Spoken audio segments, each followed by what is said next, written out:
하루 평균 250명, 올해 피해액 3천억 원. 이게 무슨 숫자인지 아십니까? 바로 중고거래 사기 피해 통계입니다. 더 무서운 사실은 그 피해자의 상당수가 바로 우리 50대, 60대라는 점입니다. 편리해서 쓰던 그 앱이 이제 우리 세대의 노후 자금을 노리는 사기의 온상이 되었습니다. 수원에 사는 58세 김성호 씨도 나는 아니겠지라고 생각했습니다. 하지만 멀쩡해 보이던 프로필을 믿고 골프채값 35만 원을 보낸 순간 상대는 계정을 삭제하고 잠적했습니다. 설마 나 같은 사람을 노릴 줄은 몰랐다. 는 그의 후회. 이게 남의 일일까요? 사기꾼들은 우리가 온라인 거래에 익숙하지만 그들의 교묘한 수법에는 어둡다는 것을 정확히 알고 있습니다. 진짜보다 더 진짜 같은 가짜 안전 결제 링크를 보내고 온갖 이유를 대며 선입금을 유도합니다. 지금 이 영상을 보시는 순간에도 수많은 가짜 판매자가 당신을 기다리고 있습니다. 다음 피해자가 내가 되지 않으려면 그들이 어떻게 우리를 속이는지 정확히 알아야 합니다. 그 억울한 사연 속에 답이 있습니다. 제발 끝까지 들어주세요. 경기도 용인에 사는 60세 박정우 씨는 평생을 성실 하나로 살아온 사람이었습니다.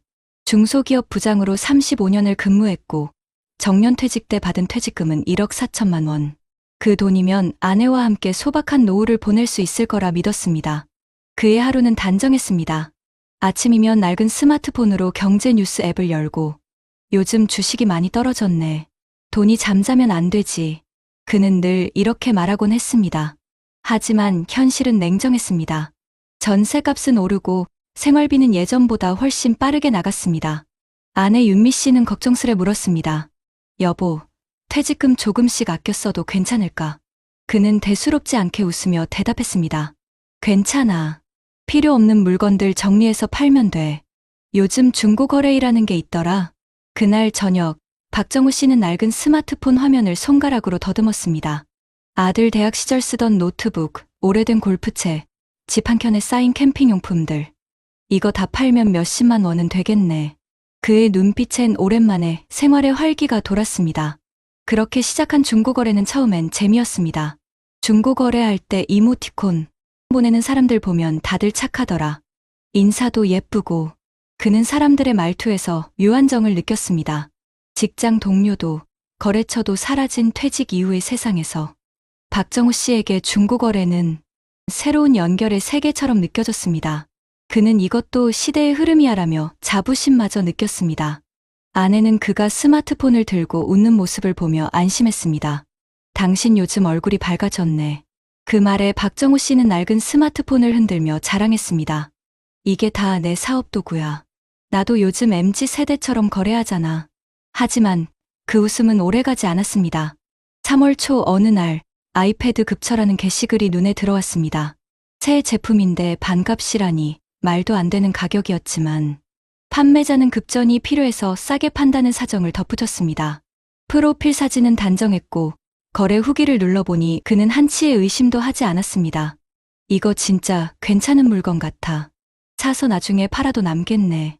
그는 아내 몰래 45만 원을 송금했습니다. 그 순간 스마트폰 화면에 안전결제 링크를 눌러주세요라는 문구가 떴습니다. 그는 별 의심 없이 터치했습니다. 그게 시작이었습니다. 다음 날 판매자는 연락이 끊겼습니다. 입금 계좌는 이미 다른 사람 명의였고 링크는 사라졌습니다. 그는 급히 은행에 전화를 걸었지만 이미 늦었습니다. 고객님, 해당 계좌는 보이스피싱 연계 계좌로 확인됩니다. 그제야 등줄기로 식은땀이 흘렀습니다. 낡은 스마트폰을 꼭 쥔 그의 손이 떨렸습니다. 아니, 나 같은 사람을 속인다고? 그는 그날 밤 밥상 위에 숟가락을 올려놓지 못했습니다. 며칠 후 그는 중고거래 피해자 오픈 채팅방을 찾았습니다. 그곳엔 자신과 같은 사람들이 넘쳐났습니다. 50대 자영업자, 60대 은퇴 교사, 70대 택시기사까지. 하루에도 수십 명이 사기당했습니다라고 호소했습니다. 이게 나만의 일이 아니구나. 그는 분노보다 허탈함이 더 컸습니다. 아내는 무겁게 물었습니다. 여보, 그 돈 돌려받을 수는 없는 거야? 그는 대답 대신 낡은 스마트폰을 바라봤습니다. 화면엔 안전결제 이용 주의라는 공지문이 떴지만 그의 마음속에는 이미 불신이라는 단어만 남아 있었습니다. 그날 이후 그는 무언가에 쫓기듯 거래를 멈추지 않았습니다. 이번엔 제대로 해야지. 잃은 돈은 다시 벌면 돼. 그는 자신에게 그렇게 주문을 걸며 또 다른 물건을 올렸습니다. 그러나 세상은 그를 기다리고 있지 않았습니다. 두 번째 거래에서도 또 다른 판매자가 등장했고 그는 선입금만 하면 내일 바로 택배 보낼게요라는 말을 믿었습니다. 이번엔 다르겠지라는 마음 하나로 그는 또 송금 버튼을 눌렀습니다. 며칠 후 결과는 같았습니다. 전화번호는 없는 번호입니다로 바뀌었고 그의 계좌에서는 총 120만 원이 사라져 있었습니다. 아내 윤미 씨는 결국 울음을 터뜨렸습니다. 당신은 왜 자꾸 사람을 믿어? 왜 그렇게 쉽게 돈을 보내? 그는 아무 말도 하지 못했습니다. 나도 잘하고 싶었어. 집에 보탬이 되고 싶었을 뿐이야. 그날 밤 낡은 스마트폰 화면엔 연결할 수 없는 번호입니다 라는 문장이 끝없이 반복되었습니다. 그는 천천히 그 화면을 내려놓으며 중얼거렸습니다. 이게 내 인생 마지막 도전이었는데 창문 밖엔 봄비가 내리고 있었습니다. 그리고 박정우 씨의 마음속에도 조용히 무너진 자존심이라는 비가 내리고 있었습니다. 박정우 씨는 그날 이후 집 밖으로 나가지 않았습니다. 낡은 스마트폰은 여전히 식탁 위에 놓여 있었지만 더 이상 알림이 울리지 않았습니다. 그에게 그 기계는 이제 세상과 자신을 단절시키는 문이 되어버렸습니다. 하루 종일 뉴스만 보던 그는 어느 날 올해 중고거래 사기 피해 8만 건 돌파라는 자막을 보고 손을 덜덜 떨었습니다. 그 숫자 속에 자신도 포함돼 있다는 걸 인정하기 싫었습니다. 다들 조심하라는데 나는 왜 그 말을 못 들은 걸까? 그는 가족에게조차 자신을 변명할 수 없었습니다. 아내 윤미 씨는 냉랭하게 말했습니다. 당신이 그렇게 꼼꼼하던 사람이었잖아. 왜 이런 일에 휘말려? 그는 조용히 대답했습니다. 나도 몰랐어. 그저 나도 뭔가 해보고 싶었을 뿐이야. 퇴직 후 그가 느낀 가장 큰 공허는 쓸모없음이었습니다. 평생 부하 직원 30명을 관리하던 부장이었지만 퇴직한 순간 누구도 그에게 연락하지 않았습니다. 이제는 직함도 자리도 존중도 사라졌습니다. 그의 하루는 단순해졌습니다. 아침엔 냉장고 문을 열고 유통기한 지난 반찬을 정리하고 점심엔 라면을 끓이며 괜찮아. 이게 다 절약이야 라고 스스로를 위로했습니다. 하지만 저녁이 되면 거실 구석의 낡은 스마트폰을 바라보며 한숨을 내쉬었습니다. 내가 이걸로 집안을 무너뜨렸구나. 그러던 어느 날 은행에서 전화가 왔습니다. 고객님, 남은 예금이 거의 없습니다. 그의 손끝이 차가워졌습니다. 중고거래 거래로 시작된 사기는 단순한 한두 건의 피해가 아니었습니다. 사기범들이 개인정보를 빼내 그의 계좌와 명의까지 이용해 추가 피해를 일으킨 것입니다. 며칠 후 경찰서를 찾은 그는 신고서를 쓰며 울먹였습니다. 제가 바보였습니다. 중고거래에서 물건을 팔다가 이렇게까지 될 줄은 몰랐어요. 경찰은 고개를 끄덕이며 말했습니다. 요즘 이런 피해가 정말 많습니다. 50대, 60대 분들이 특히 많이 당하십니다. 그 말이 이상하게도 위로처럼 들렸습니다. 나만 그런 게 아니구나라는 생각 때문이었죠. 하지만 집으로 돌아온 그는 아내가 덮어둔 은행 통장과 한 장의 메모를 보았습니다. 당신이 믿었던 세상은 변했어요. 이제는 나도, 당신도 낯선 세상에 서 있네요. 그 문장을 읽는 순간 그의 눈에서 뜨거운 눈물이 흘러내렸습니다. 며칠 후 박정우 씨는 다시 스마트폰을 들었습니다. 이번엔 거래 앱이 아니라 피해자 모임 오픈 채팅방이었습니다. 그곳엔 자신과 같은 사람들, 같은 연령대의 목소리들이 가득했습니다. 저도요. 전세보증금 날렸어요. 저는 퇴직금 일부를 잃었어요. 서로의 상처를 공유하는 그 공간은 묘하게 따뜻했습니다. 그는 조심스레 글을 올렸습니다. 저는 60살, 은퇴한 직장인입니다. 중고 거래로 100만 원 넘게 사기당했습니다. 하지만 그보다 더 큰 건 제 자존심이 무너졌다는 겁니다. 그 글엔 수십 개의 공감 표시가 달렸습니다. 저도 그래요. 저희 부모님도 당하셨어요. 사람들의 위로는 낡은 스마트폰 화면 속에서 작게 반짝였습니다. 그날 이후 그는 피해 방지 교육 봉사단체에 참여하기 시작했습니다. 자신처럼 속은 사람들에게, 그리고 속을 수도 있는 사람들에게 자신의 이야기를 직접 전했습니다. 사기꾼들은 우리가 착하다는 걸 압니다. 믿음은 좋은 거지만 경계심 없는 믿음은 죄가 될 수도 있어요. 그의 말에 고개를 끄덕이는 중년의 부부들이 많았습니다. 어떤 이들은 울었고 어떤 이들은 용기 내줘서 고맙다고 말했습니다. 박정우 씨는 다시 웃음을 되찾았습니다. 물론 잃은 돈은 돌아오지 않았습니다. 하지만 그는 깨달았습니다. 진짜 회복은 돈이 아니라 다시 사람을 믿을 용기라는 걸. 그날 밤 그는 낡은 스마트폰을 다시 손에 쥐었습니다. 화면은 오래돼서 깨져 있었지만 이제는 그 상처가 자신의 인생처럼 느껴졌습니다. 그는 아내에게 조용히 말했습니다. 미안했어. 이제 다시 시작해보자. 돈이 아니라 우리 마음부터. 윤미 씨는 아무 말 없이 그의 손을 잡았습니다. 그 순간 두 사람의 눈에 서로의 지난 세월이 비쳤습니다. 박정우 씨는 다시 경제뉴스 앱을 열었습니다. 이번엔 투자나 수익이 아니라 피해 예방이라는 단어를 클릭했습니다. 그는 말했다. 내가 겪은 일, 다른 사람은 겪지 않게 해야지. 그의 낡은 스마트폰 화면엔 피해 예방 캠페인 참여 신청 완료라는 문장이 떠 있었습니다. 그는 천천히 미소를 지었습니다. 2025년의 대한민국은 여전히 사기꾼들이 활개치는 세상이지만 그는 이제 더 이상 속지 않는 사람이 되었습니다. 그리고 그 마음은 지금 이 영상을 보고 있는 누군가에게 조용히 말을 겁니다. 당신은 절대 혼자가 아닙니다. 이건 남의 일이 아닙니다. 여러분 어떠시나요? 위의 사례는 정말 비참하고 서글픈 인생 아닌가요? 하지만 지금부터 소개해드리는 사례는 정반대의 선택으로 행복한 노후를 보내고 있는 한 사람의 이야기입니다. 전북 전주 덕진동의 한 오래된 단독주택. 이 집의 주인 65세 이선우 씨는 평생을 공무원으로 살다 5년 전 명예퇴직했습니다. 그의 하루는 단조롭지만 평화로웠습니다. 아침 7시 거실의 시계 소리에 맞춰 눈을 뜨고 오래된 가죽 지갑을 꺼내어 손끝으로 한번 쓸어봅니다. 그 지갑은 30년 전 아내가 결혼기념일 선물로 준 것이었습니다. 이거 덕분에 내가 허튼데 돈 안 썼지. 그는 늘 농담처럼 말하곤 했습니다. 이선우 씨는 퇴직 후 받은 공무원 연금 월 220만 원으로 생활합니다. 크지 않은 돈이지만 부부가 쓰기엔 충분했습니다. 그는 퇴직 전부터 노후를 준비했습니다.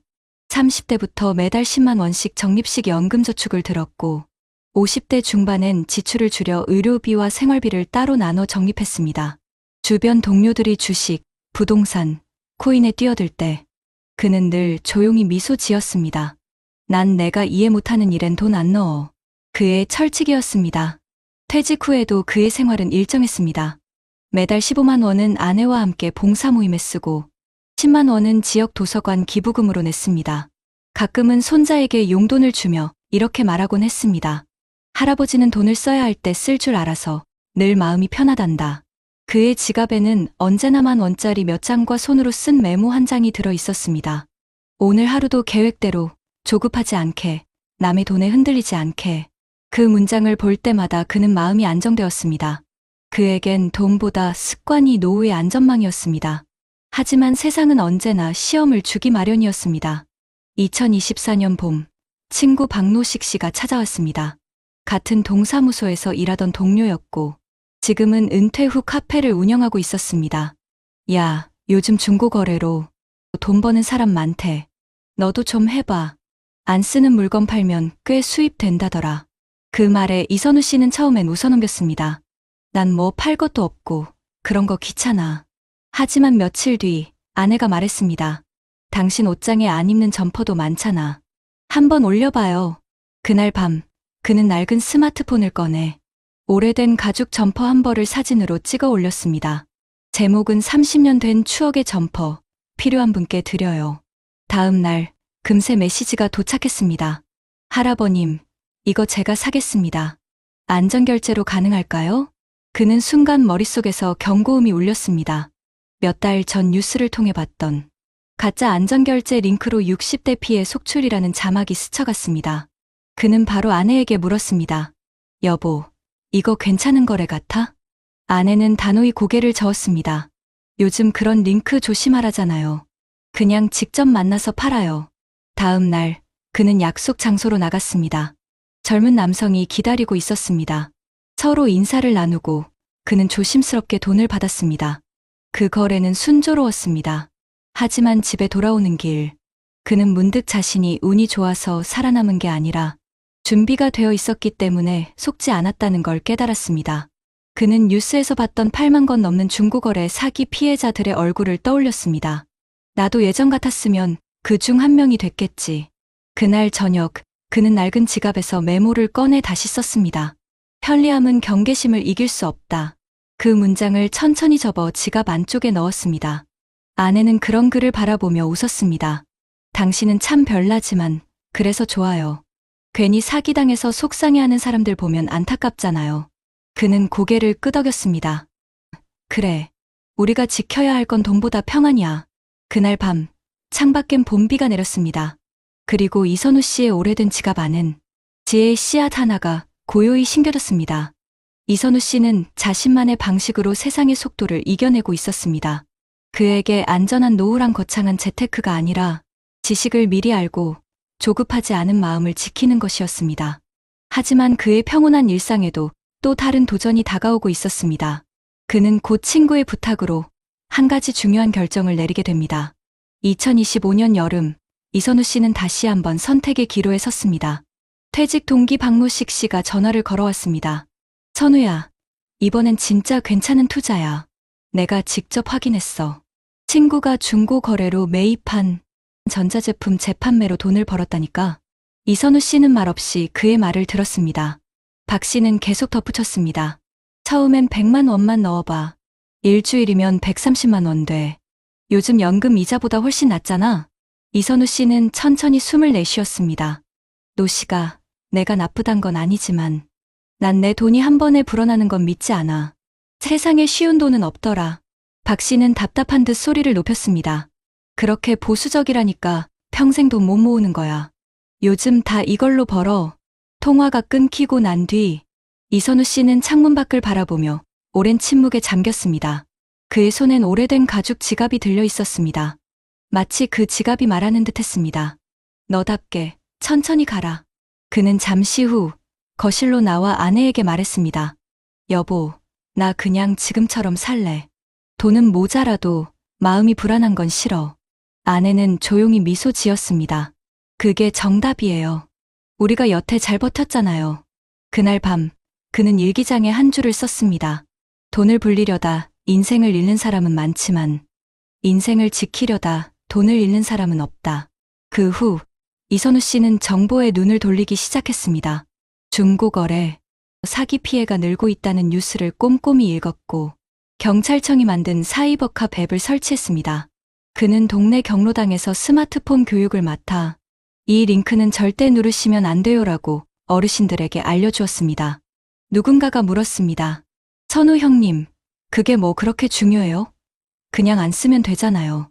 그는 대답했습니다. 안 쓰면 편할 수는 있지만 세상은 변해요. 우리가 모르면 그 모름이 결국 누군가의 이익이 돼버려요. 그의 말에 사람들은 고개를 끄덕였습니다. 그는 피해 예방 모임에서 강사로 불려다니기 시작했습니다. 한 번도 사기당하지 않은 사람의 이야기라는 주제로 강연을 열었고 그의 이야기는 지역신문에도 소개되었습니다. 그가 강연에서 자주 꺼내는 물건은 늘 하나였습니다.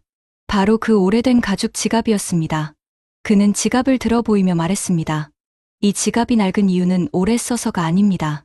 제가 욕심내지 않아서예요.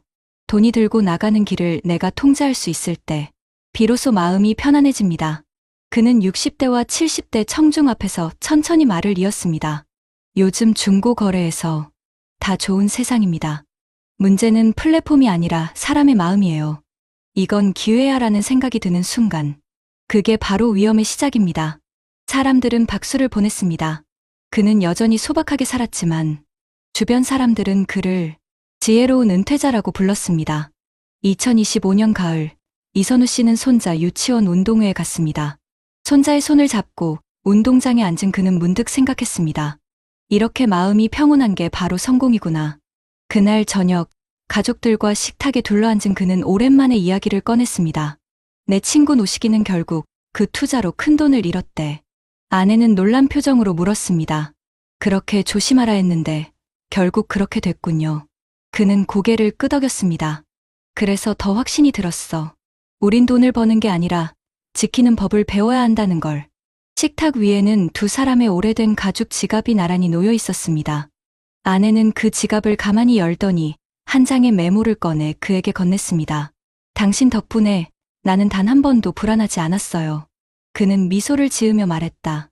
우리가 이렇게 살 수 있었던 건 서로 믿었기 때문이야. 돈보다 사람을 믿는 게 먼저였지. 창문 밖으로 저녁 노을이 물들었습니다. 그는 손자에게 조용히 말했습니다.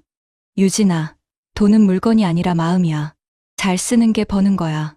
손자는 눈을 반짝이며 대답했습니다. 네, 할아버지. 나도 나중에 할아버지처럼 살래요. 그는 조용히 웃었습니다. 오래된 지갑 속엔 여전히 그가 적은 메모 한 장이 있었습니다. 오늘 하루도 계획대로 조급하지 않게, 남의 돈에 흔들리지 않게. 그 문장은 이제 단순한 습관이 아니라 그의 인생 철학이자 행복한 노후의 증거가 되었습니다. 그리고 이선우 씨의 이야기는 우리 모두에게 이렇게 속삭이는 듯했습니다. 진짜 부자는 더 가진 사람이 아니라 한 번도 속지 않은 사람입니다. 여러분, 우리 대한민국에서 중고거래 플랫폼을 이용한 사기 피해가 얼마나 심각한지 아시나요?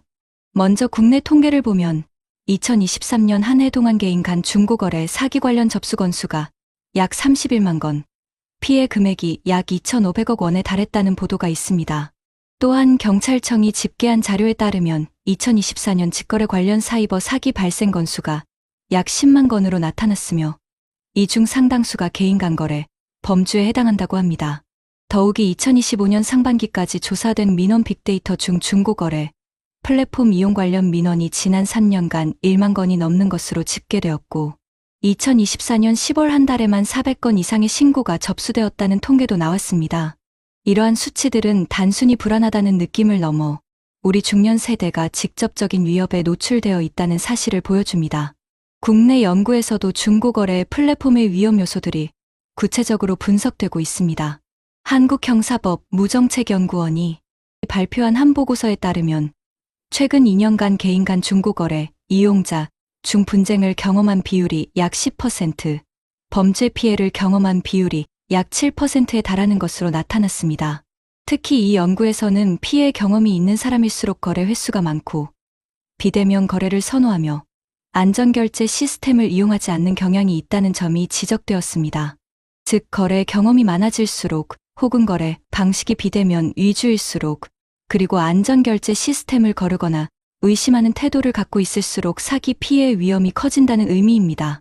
해외 연구에서도 비슷한 결과가 나왔습니다. 온라인 직거래 환경에서의 사기를 분석한 한 논문에서는 사기 매물은 주로 인기 품목 위주로 올라오며 시세보다 현저히 낮은 가격으로 제시되고 외부 링크를 유도하는 형태가 많다고 밝혔습니다.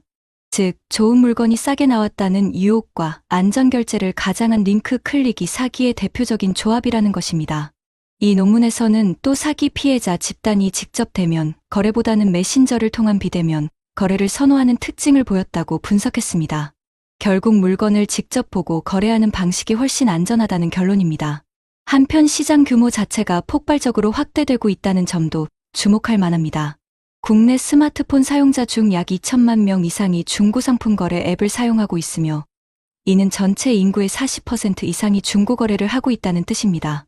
이만큼 많은 사람들이 플랫폼을 이용한다는 것은 곧 사기 노출 위험도 함께 커지고 있다는 의미이기도 합니다.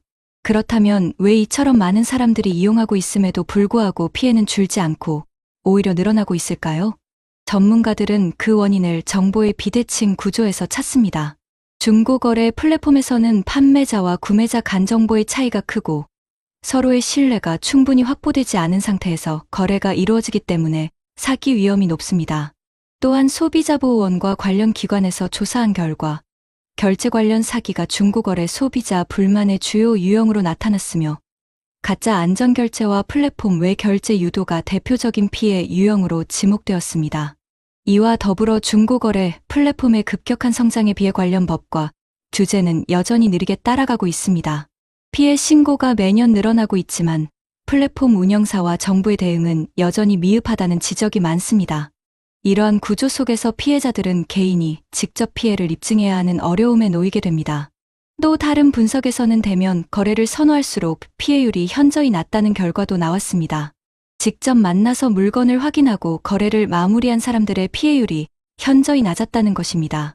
반면 택배 거래나 외부 결제 링크를 통한 거래는 사기 가능성이 두세 배 이상 높게 나타났습니다. 결국 얼굴을 보고 거래하는 것이 가장 확실한 예방책이라는 단순한 진리가 통계로도 입증된 셈입니다. 이러한 국내외 자료들이 일관되게 전하는 메시지는 명확합니다. 중고거래 플랫폼 이용이 급증하면서 사기 피해도 함께 늘어나고 있으며, 특히 비대면 거래나 안전결제 미이용, 거래 경험이 많은 사용자일수록 피해 확률이 높아집니다. 무엇보다 50대와 60대 같은 중년층의 피해가 빠르게 증가하고 있다는 점이 심각합니다. 디지털 환경에 익숙하지만 사기의 수법에는 어두운 세대, 그들이 바로 지금 이 순간도 새로운 범죄의 표적이 되고 있습니다. 이제 우리는 이 현실을 단순히 남의 이야기로만 넘길 수 없습니다. 이 통계 뒤에는 누군가의 노후 자금, 평생의 저축, 그리고 한 가정의 미래가 걸려 있습니다. 앞으로 어떤 선택을 하느냐에 따라 그 결과는 완전히 달라질 수 있습니다. 이제 다음 단계에서는 이런 위험 속에서도 어떻게 우리의 노후를 지켜낼 수 있을지 그 실질적인 해법을 하나씩 살펴보겠습니다. 여러분, 이제는 단순히 조심해야 한다는 말만으로는 부족합니다.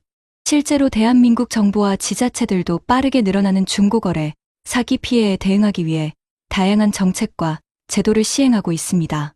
최근 경찰청과 과학기술정보통신부가 협력하여 추진 중인 사이버 사기 예방 시스템, 고도화 사업은 온라인 거래 사기를 실시간으로 탐지해 거래, 전부터 경고를 띄워주는 프로그램으로 현재 일부 지역 경찰서에서는 이미 시범 운영 중입니다.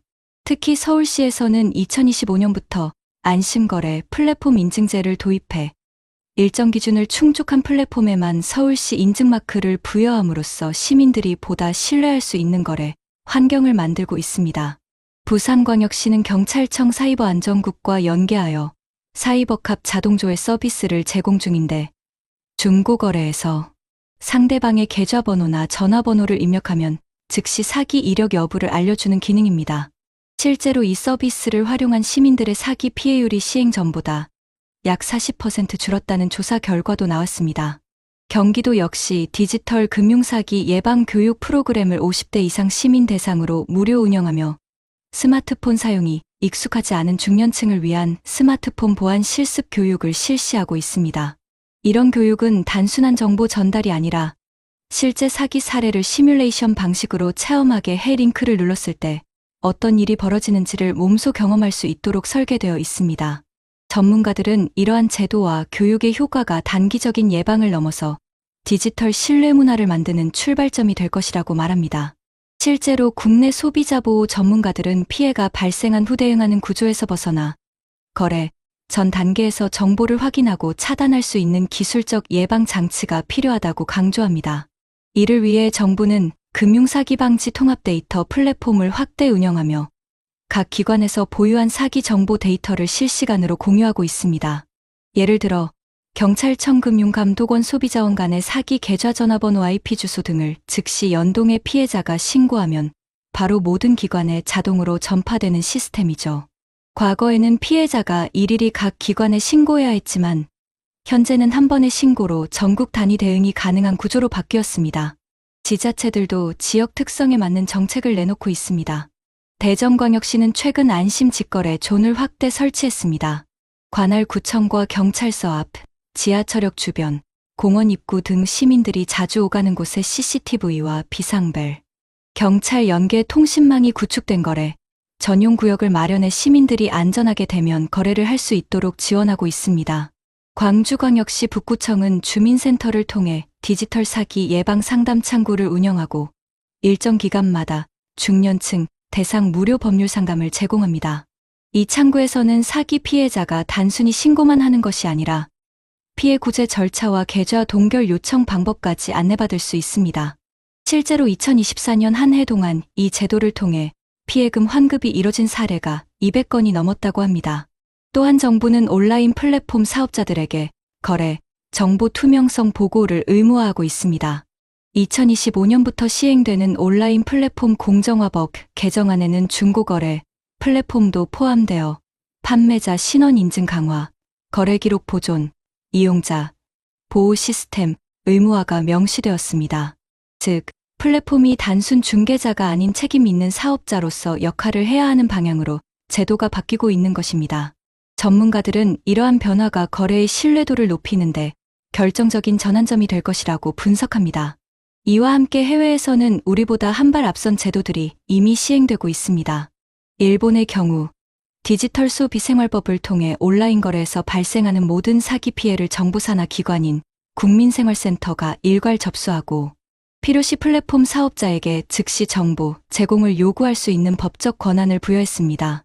그 결과 일본 내 중고거래 사기 신고 건수는 제도 시행 1년 만에 22% 감소했습니다. 유럽연합 EU는 2023년부터 디지털 서비스법을 시행하여 플랫폼 내 불법 콘텐츠나 사기성 게시물에 대해 사업자가 24시간 내 삭제 차단 의무를 지도록 했습니다. 또한 독일은 안전결제 의무화 조항을 도입해 개인 간거래에서도 반드시 인증된 결제 모듈을 거치도록 법제화했으며 이 조항을 위반한 플랫폼은 과징금을 부과받습니다.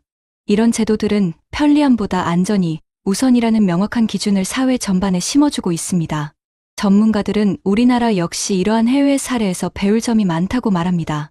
특히 일본과 독일처럼 정부가 직접 피해자 보호 전담 기구를 두고 중고거래 사기 전담 신고 보상 절차를 통합 관리하는 시스템이 필요하다는 의견이 많습니다.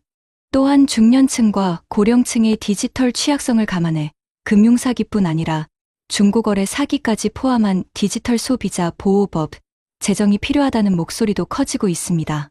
결국 우리가 얻어야 할 교훈은 단순합니다.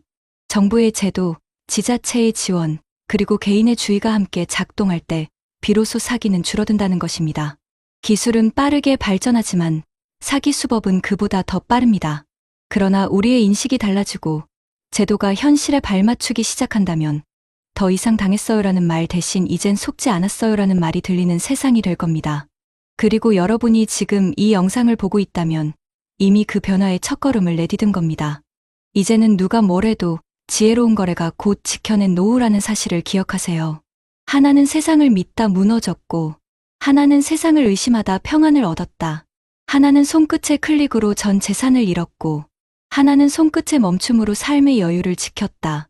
두 사람의 인생은 닮았지만 단 한 번의 선택이 그들의 노후를 갈라놓았다.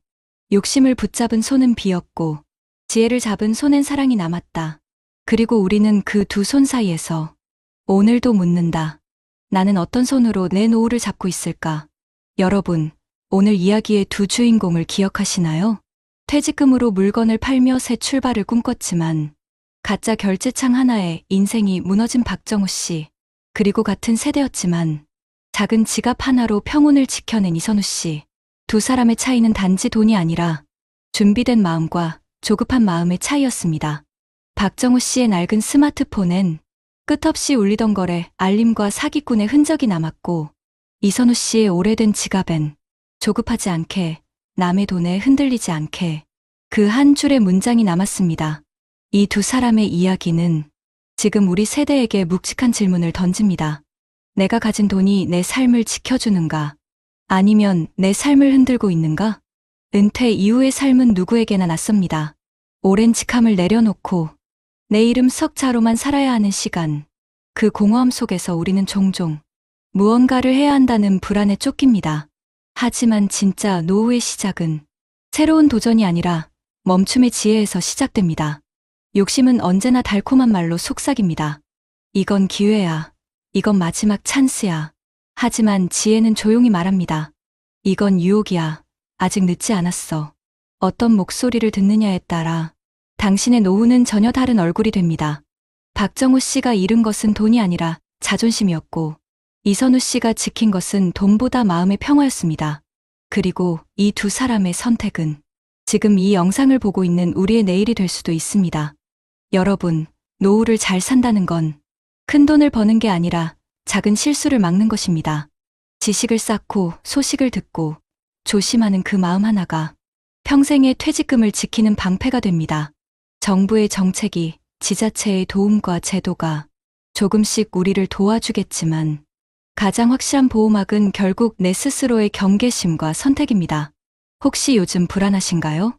내 돈이 줄어드는 게 무섭고 새로운 세상이 낯설고 이제는 뒤처지는 기분이 드시나요? 괜찮습니다. 누구나 그랬습니다. 하지만 오늘 이 영상을 보신 여러분은 이미 속지 않는 노후로 한 걸음 더 가까워진 겁니다. 이제부터는 우리 마음속에 이선우의 지갑을 하나씩 품었으면 합니다. 그 안에는 작은 메모 한 장만 넣어두세요. 오늘 하루도 조급하지 않게, 남의 말에 흔들리지 않게. 그 문장은 여러분의 평생 보험이 될 겁니다. 노후란 인생의 마지막 계단이 아닙니다. 그동안 흘린 땀과 시간 위에 비로소 자신을 위한 삶을 쌓아가는 두 번째 봄입니다. 우리가 살아온 세월이 무너지는 게 아니라 그 세월이 이제 우리를 지켜주는 때가 온 겁니다. 오늘 이야기 속 두 사람. 한 사람은 스마트폰을 쥐고 울었고 한 사람은 지갑을 쥐고 웃었습니다. 우리의 선택이 어디에 닿을지는 지금 이 순간의 작은 판단 하나에 달려 있습니다. 여러분, 돈은 다시 벌 수 있지만 신뢰와 평안은 한 번 잃으면 되찾기 어렵습니다. 그렇기에 이제는 불안 대신 배움으로, 두려움 대신 지혜로 우리의 남은 시간을 지켜가야 합니다. 그리고 마지막으로 꼭 기억하세요. 행복한 노후는 결코 운이 아니라 준비입니다. 삶을 천천히 가꾸고 세상을 의심하되 사람을 포기하지 않는 것. 그게 바로 우리가 남겨야 할 마지막 지혜입니다. 이 이야기를 통해 마음속에 작은 울림이 남았다면 이제 그 울림을 실천으로 바꿔보세요. 우리의 노후가 더 단단해지고 서로의 인생이 따뜻하게 연결될 수 있도록 말입니다. 제 또래 어르신들께 묻고 싶습니다. 혹시 친구들 앞에서 비참해져 보신 적 있으십니까? 제가 얼마 전에 겪은 참 서럽고 기가 막혔던 이야기를 하나 해드릴까 합니다. 제가 퇴직하고 처음으로 동창 모임에 나갔습니다. 그런데 세상에 저만 빼고 다들 잘 살더군요. 한 친구는 연금으로 여행 다니는 얘기를 하고 다른 친구는 자식들이 준 용돈으로 주식 투자를 한다며 어깨를 으쓱했습니다. 그 앞에서 저는 무슨 말을 할 수 있었겠습니까? 밥이 코로 들어가는지 입으로 들어가는지도 모르게 그저 고개만 툭 숙이고 있었습니다. 내가 뭘 그렇게 잘못 살았나? 평생 가족을 위해 헌신한 세월이 한순간에 원망스러워지더군요. 남의 일이 아닙니다. 아마 지금 이 방송을 보시는 분들 중에서도 저처럼 겉으로만 웃고 집으로 돌아오는 길에 남몰래 한숨 쉬는 분들이 분명 계실 겁니다. 제가 왜 이렇게까지 됐는지, 그 억울하기 짝이 없는 제 사연을 오늘 전부 털어놓을 테니 부디 제 이야기 끝까지 한번 들어주십시오. 여러분, 혹시 친구들과 오랜만에 만났다가 혼자 고개를 떨군 적이 있으신가요? 나만 준비 안 됐구나. 이런 생각, 가슴 깊이 느껴본 적이 있으신가요? 최근 뉴스 보셨나요? 한국보건사회연구원에 따르면 대한민국 60대 중 무려 35%가 은퇴 이후 별다른 소득 준비 없이 노후를 맞이하고 있다고 합니다. 얼마 전 서울 송파구에 사는 62세 김태수 씨도 친구들과 저녁 모임을 가졌습니다. 식사를 하면서 자연스럽게 요즘 어떻게 지내느냐는 대화가 오갔는데 놀랍게도 친구들은 각자 연금으로 생활비를 충당하거나 상가 임대 수익으로 여유를 누리고 있었습니다. 누구는 부부가 함께 건강검진을 다니며 여행 계획을 세우고 누구는 작은 빌라 2채를 세놓아 매달 꼬박꼬박 월세를 받는다고 자랑했습니다. 하지만 김태수 씨는 주머니를 뒤적여봐도 남은 돈은 몇 장의 1,000원짜리 뿐이었고 기댈 연금도 수익도 기약도 없는 현실 앞에서 차마 입을 열 수가 없었습니다. 나만 뒤처졌구나. 나만 이렇게 살아가고 있구나. 앞으로 어떻게 살아야 하지? 혹시 여러분, 이런 기분 요즘 자주 느끼지 않으시나요? 친구들은 어느새 노후 준비를 마쳤는데 나는 아직 갈 길이 막막한 현실. 시간은 멈춰주지 않는데 준비 없는 불안은 점점 커져만 가는 현실. 이 영상을 끝까지 보지 않으면 당신도 몇 년 후 텅 빈 지갑과 싸늘한 현실 속에 후회하며 서 있을지 모릅니다. 이미 수많은 사람들이 지금 이 순간에도 노후 준비를 시작하고 있습니다. 늦기 전에 지금 이 자리에서 당신의 인생을 바꿀 준비를 시작하세요. 본격적인 영상 시작 전에 구독과 좋아요는 영상 제작에 정말로 큰 힘이 됩니다. 또한 오늘의 영상을 평상시 가족처럼 깊게 생각하는 지인이 있다면 그분에게 꼭 공유해 주셔서 함께 행복한 인생을 보내시기를 바라겠습니다. 여러분, 혹시 퇴직 후 친구들과 만나 웃으며 밥을 먹다가 어느 순간 혼자만 벽처럼 고립된 느낌을 받아본 적이 있으신가요? 서울 동작구에 사는 63세 윤상철 씨는 지난해 12월에 퇴직을 했습니다. 32년 동안 다녔던 중견기업에서 성실하게 일했지만 정년퇴직과 함께 마지막 월급과 퇴직금 1억 2천만 원을 손에 쥐게 된 게 전부였습니다. 이 정도면 5년은 버틸 수 있겠지라는 안일한 생각을 했던 게 시작이었습니다. 퇴직 후 상철 씨는 오랜만에 친구들과 모임을 가졌습니다. 대학 시절부터 함께했던 5명의 친구들, 모두 각자의 자리에서 열심히 살아온 동기들이었습니다. 모임 장소는 강남의 한 고급 한정식집. 예약자 이름은 친구 박재형 씨였습니다. 내가 사는 건물 2층 들어온 사람이 이번에 프랜차이즈 대박 났다니까 매달 월세 꼬박꼬박 들어오고 덕분에 나도 안정적이야. 나는 작년에 퇴직했지만 개인연금이랑 주식 투자 수익 덕분에 생활비 걱정은 없어. 요즘은 골프 배우고 있어. 우리 부부는 국민연금이랑 퇴직연금 합치니까 한 달에 250만 원은 나오더라. 거기에 건강보험료 감면까지 받으니까 한결 편해. 친구들의 대화는 밝고 가벼웠지만 상철 씨는 점점 입을 다물게 되었습니다. 그는 퇴직금을 은행 예금에만 넣어두고 별다른 투자나 준비를 하지 못했습니다.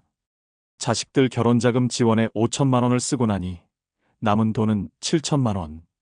매달 생활비로 200만 원을 쓰다 보니 통장은 눈 깜짝할 새에 줄어들었습니다. 모임이 끝나고 상철 씨는 지하철역까지 혼자 걸어갔습니다. 추운 겨울바람이 옷깃을 파고들었지만 손에는 따뜻한 커피 한 잔조차 들려있지 않았습니다. 지갑을 열어보니 카드값 결제일이 다가오는 걸 알리는 문자가 떠 있었습니다. 다음 달에 연금도 없는데 생활비는 어떻게 하지? 길 건너편 밝은 조명을 받은 친구들이 삼삼오오 웃으며 헤어지는 모습을 멀리서 바라봤습니다. 상철 씨는 그 자리에 서서 한참을 움직이지 못했습니다. 시간이 지나면서 상철 씨의 일상은 점점 무너졌습니다. 퇴직 후 건강검진을 받았더니 고혈압과 당뇨 초기 진단을 받았고 약값과 병원비로 매달 10만 원 이상이 추가로 나갔습니다. 운동이라도 시작하려 했지만 헬스장 등록비조차 부담스러워 동네 공원을 걷는 것이 전부였습니다. 대출이라도 받을까 싶어 은행에 갔지만 소득이 없다는 이유로 대출 거절 통보를 받았습니다. 가장 큰 고통은 심리적인 것이었습니다. 밤이면 불안감에 잠을 이루지 못했고 아침이면 아무런 이유 없이 눈물이 터질 것 같은 기분이 들었습니다. 나는 이제 어디에도 쓸모없는 존재가 되어버린 걸까? 친구들에게 연락을 하는 것도 모임에 나가는 것도 점점 부담스러워졌습니다. 내가 괜히 분위기 망치는 거 아닐까? 괜히 내 처지를 들키는 건 아닐까? 혼자만의 상상과 두려움이 깊어지면서 상철 씨는 자연스럽게 사람들과 거리를 두게 됐습니다.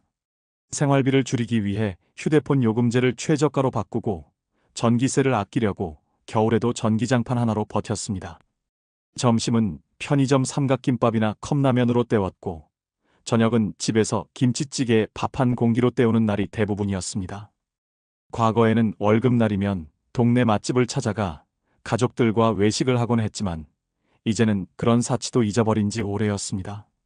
시간이 흐르면서 상철 씨는 심지어 친구들의 SNS도 멀리하게 되었습니다.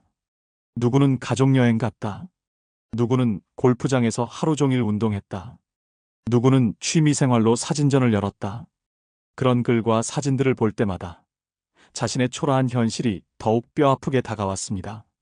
눈앞에 펼쳐진 것은 오직 쓸쓸함, 막막함, 그리고 조용히 다가오는 빈곤뿐이었습니다.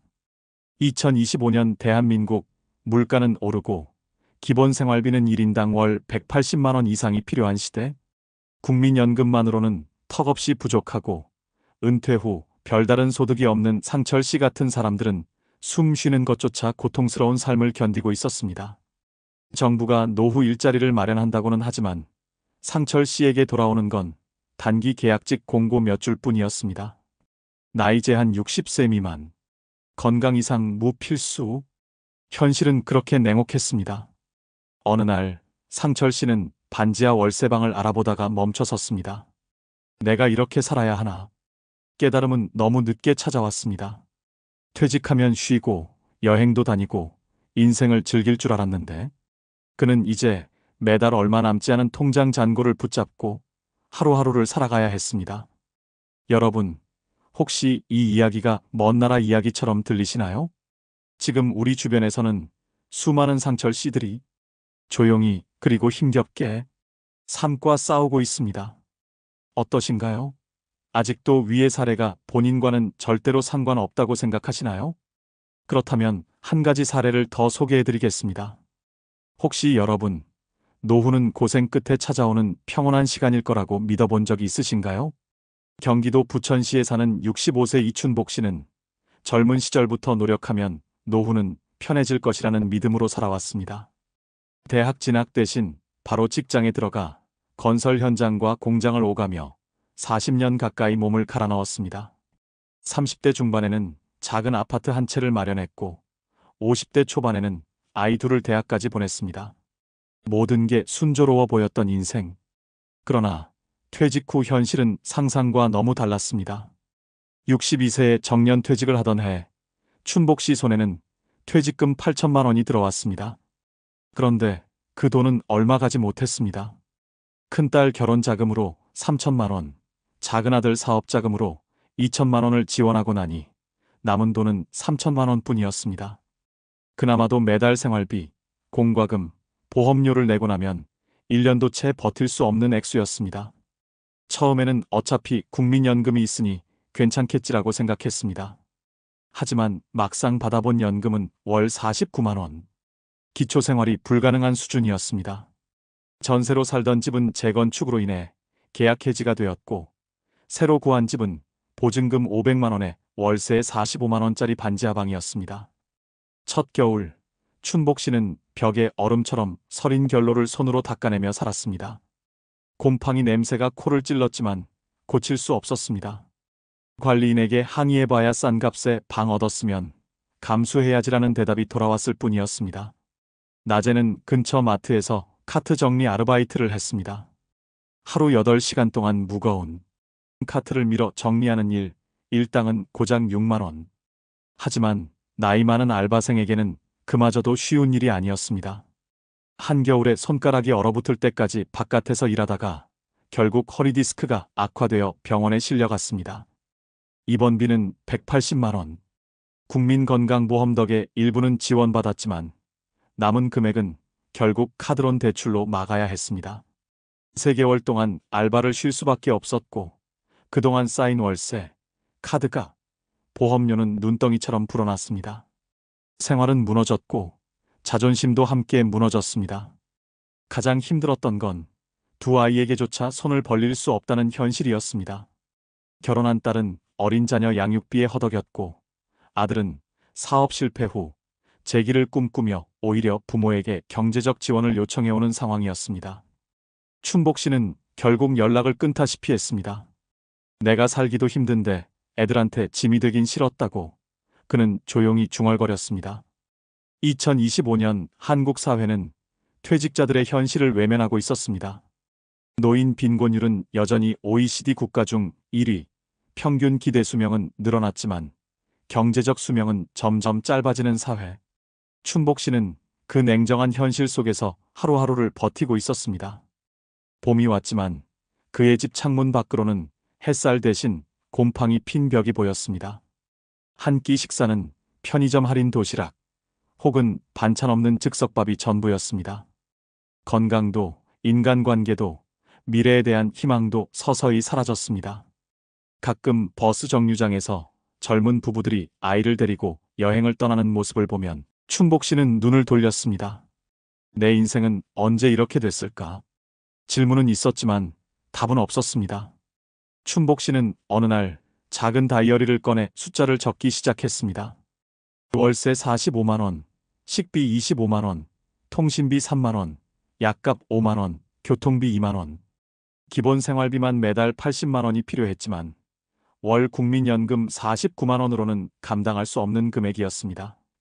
부족한 30만 원을 채우기 위해 다시 마트 주차장 관리 아르바이트에 지원서를 넣었지만 65세 이상은 채용 불가라는 안내문 앞에서 허탈하게 돌아섰습니다. 노후는 준비되지 않으면 버틸 수 없는 전쟁터였습니다. 춘복 씨는 요즘 하루 한 끼를 먹는 것으로 생활비를 줄이고 있습니다. 배고픔보다 무서운 것은 고립감이었습니다. 친구들도 하나둘 연락이 끊겼고 가족과의 관계도 서서히 멀어졌습니다. 사는 게 아니야. 혼잣말을 뱉으며 그는 오늘도 좁은 방 구석에서 창밖을 바라봅니다. 어떤 날은 하루 종일 사람 한 명 만나지 못한 채 해가 지고 또 뜹니다. 그렇게 하루하루를 견디는 것, 그것이 지금 이춘복 씨의 인생입니다. 여러분, 이 이야기가 과연 특별한 경우일까요? 아니요. 지금 이 순간 우리 주변 수많은 어른들이 이렇게 조용히 그리고 고통스럽게 노후를 보내고 있습니다. 여러분, 윤상철 씨와 이춘복 씨의 이야기는 결코 특별한 경우가 아닙니다. 대한민국에서는 지금 이 순간에도 수많은 은퇴자들이 비슷한 어려움에 처해 있습니다. 통계청이 발표한 2025 고령자 통계에 따르면 60세 이상 인구 중 약 41%가 별다른 소득 없이 은퇴 후 생계를 이어가고 있다고 합니다. 특히 국민연금만으로 생활하는 고령자들의 경우 월 평균 수령액이 58만 4천 원에 불과해 기본적인 생활비조차 감당하기 어려운 상황입니다. 전문가들은 이런 상황을 생계형 빈곤 노년이라고 부릅니다. 한국보건사회연구원은 최근 보고서에서 경고했습니다. 퇴직 후 5년 이내에 별다른 소득원이 없는 은퇴자의 65% 이상이 빈곤층으로 전락할 가능성이 있다고 말이죠. 실제로 현재 65세 이상 노인층의 상대적 빈곤율은 43.4%로 여전히 OECD 국가 중 최악의 수준을 기록하고 있습니다. 더욱 심각한 것은 고령층의 소득 구조입니다. 통계청 자료에 따르면 2025년 현재 60대 이상 고령자 가구의 주된 소득원은 48.6%가 근로소득에 의존하고 있으며 이는 연금이나 자산소득보다 훨씬 높은 비율입니다. 다시 말해 많은 은퇴자가 진정한 은퇴를 누리지 못하고 있다는 뜻입니다. 연금만으로는 살 수 없어 고령에도 불구하고 일자리를 찾아야 하고 그마저도 구하기 어려운 현실. 고용노동부에 따르면 2025년 상반기 고령자 신규 일자리 채용 공고의 72%가 60세 미만 지원자만을 대상으로 했습니다.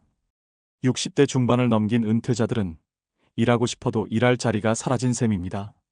전문가들은 이런 현실에 대해 한 목소리로 말합니다. 한국은 빠르게 고령화되었지만 노후 준비 시스템은 여전히 미흡합니다.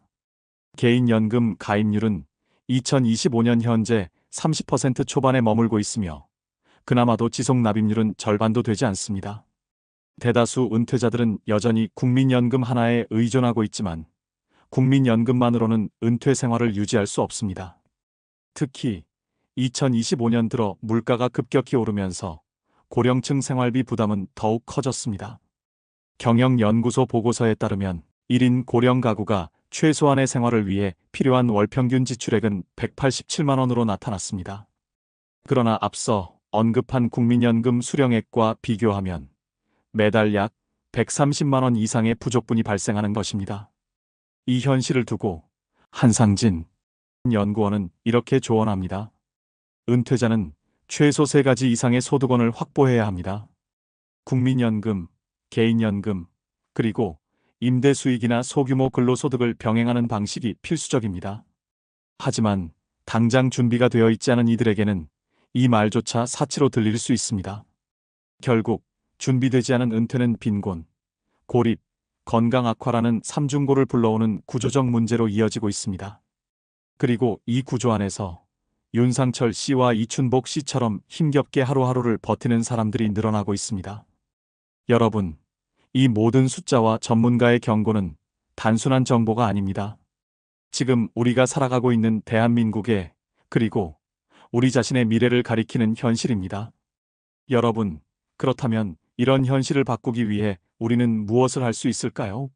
첫 번째로 강조하고 싶은 것은 지금이라도 소득원을 늘리는 방향을 찾는 것입니다. 전문가들은 말합니다. 퇴직 이후에는 3가지 이상의 소득원이 있어야 한다고. 국민연금은 기본이지만 개인연금이 부족하다면 지금부터라도 소액이라도 추가 저축을 시작해야 합니다. 또한 각 지자체에서는 다양한 노후 소득 지원 프로그램을 운영하고 있다는 사실 알고 계셨나요? 예를 들어 서울시는 신중년 경력형 일자리 사업을 통해 50세 이상 은퇴자에게 공공기관이나 비영리단체에서 일할 수 있는 기회를 제공합니다. 월 최대 120만 원의 보수가 지급되어 생계비 걱정을 덜 수 있죠. 경기도에서는 노인 일자리 및 사회활동 지원 사업을 통해 만 60세 이상 어르신들에게 공공근로, 지역봉사활동, 돌봄 서비스 등의 일자리를 제공하고 있습니다. 참여자는 월 30시간 이상 근로 시 약 30만 원에서 50만 원의 활동비를 받을 수 있습니다. 부산시는 어르신 맞춤형 창업 지원 프로그램을 통해 노년층의 소규모 창업을 지원하고 있으며 창업 컨설팅부터 초기자금 일부까지 연계 지원해주고 있습니다. 이런 제도들은 단순한 생계 지원을 넘어 다시 사회와 연결되어 경제적 자립심을 키울 수 있는 소중한 기회가 됩니다. 두 번째로 중요한 것은 지출 관리입니다. 재무설계 전문가들은 은퇴 후에는 소득보다 지출을 줄이는 전략이 훨씬 중요하다고 조언합니다. 특히 고정 지출인 통신비, 보험료, 관리비를 줄이는 데 집중해야 합니다. 통신비는 알뜰폰 요금제로 전환하고 불필요한 보험을 정리하며 관리비가 적은 소형주택으로 이사하는 것도 하나의 방법이 될 수 있습니다. 세 번째로 강조하고 싶은 것은 건강관리입니다. 2025년 현재 국민건강보험공단은 65세 이상 어르신들을 위한 무료 건강검진과 만성질환 관리 프로그램을 확대하고 있습니다. 정기적인 건강검진을 통해 질병을 조기에 발견하고 의료비 부담을 줄이는 것이 장기적으로 경제적 파탄을 막는 길이 됩니다. 또한 지역 복지관이나 보건소에서는 무료 운동 프로그램, 심리 상담 서비스도 함께 제공하고 있으니 적극적으로 활용해야 합니다. 마지막으로 지역사회 자원을 적극적으로 연결하는 것도 잊지 말아야 합니다. 서울시에 찾아가는 동주민센터에서는 어르신 가구를 대상으로 생활 지원 상담을 하고 있으며 전국 대부분 지자체에서는 고령자 생활 지원사를 통해 정기 방문과 돌봄 서비스를 제공합니다. 경제적 지원뿐 아니라 정서적 고립을 막는 데도 큰 도움이 됩니다. 여러분, 중요한 것은 지금 바로 시작하는 것입니다. 완벽한 계획을 세우지 못했다고 주저할 필요는 없습니다. 작은 변화라도 시작하면 1년, 5년 후의 삶은 분명 달라질 수 있습니다. 전문가들이 입을 모아 강조합니다. 노후 준비는 빠를수록 작더라도 끊임없이 이어갈수록 미래의 고통을 줄일 수 있다고. 주변 친구들이 이미 앞서 나갔다고 해서 주눅들 필요는 없습니다. 지금 이 순간이야말로 다시 시작할 수 있는 가장 빠른 시점입니다. 지자체 프로그램 하나 참여하는 것부터, 지출 내역 한 줄 점검하는 것부터, 매일 10분씩 걷는 것부터, 작은 실천이 결국 당신의 노후를 바꿀 수 있습니다. 여러분, 오늘 이 영상을 계기로 나를 지키는 작은 첫걸음을 시작해보는 건 어떠신가요? 한 줌 바람에도 흔들리는 나무였지만 쓰러지지 않으려 끝까지 뿌리를 내렸다. 여러분, 오늘 우리가 함께 들여다본 이야기, 윤상철 씨와 이춘복 씨의 삶은 결코 남의 이야기가 아닙니다. 한때는 누구보다 열심히 일했고 누구보다 가정을 위해 희생했던 이들이었지만 준비되지 않은 노후는 그들의 손끝에서 서서히 모든 것을 앗아갔습니다. 사람들은 말합니다. 은퇴하면 여유롭게 살아야 한다고, 이제는 자신을 위해 살아야 한다고. 하지만 현실은 그렇게 녹록하지 않았습니다. 지켜야 할 생활, 감당해야 할 외로움, 쏟아지는 경제적 부담 속에서 하루하루를 버티는 것조차 고된 싸움이었습니다. 혹시 지금 영상을 보고 계신 여러분도 비슷한 걱정에 마음이 무겁지는 않으신가요? 남들은 다 준비했는데 나만 뒤처진 것 같고, 남들은 여유롭게 웃고 있는데 나만 초조하고 불안한 그런 마음. 그 마음을 외면하지 마세요. 우리는 모두 흔들리면서도 끝까지 살아내야 하는 존재들이니까요. 지금은 비록 작고 초라한 시작이라도 한 걸음 한 걸음 내딛다 보면 다시 따뜻한 햇살이 당신을 비추는 날이 분명히 올 것입니다.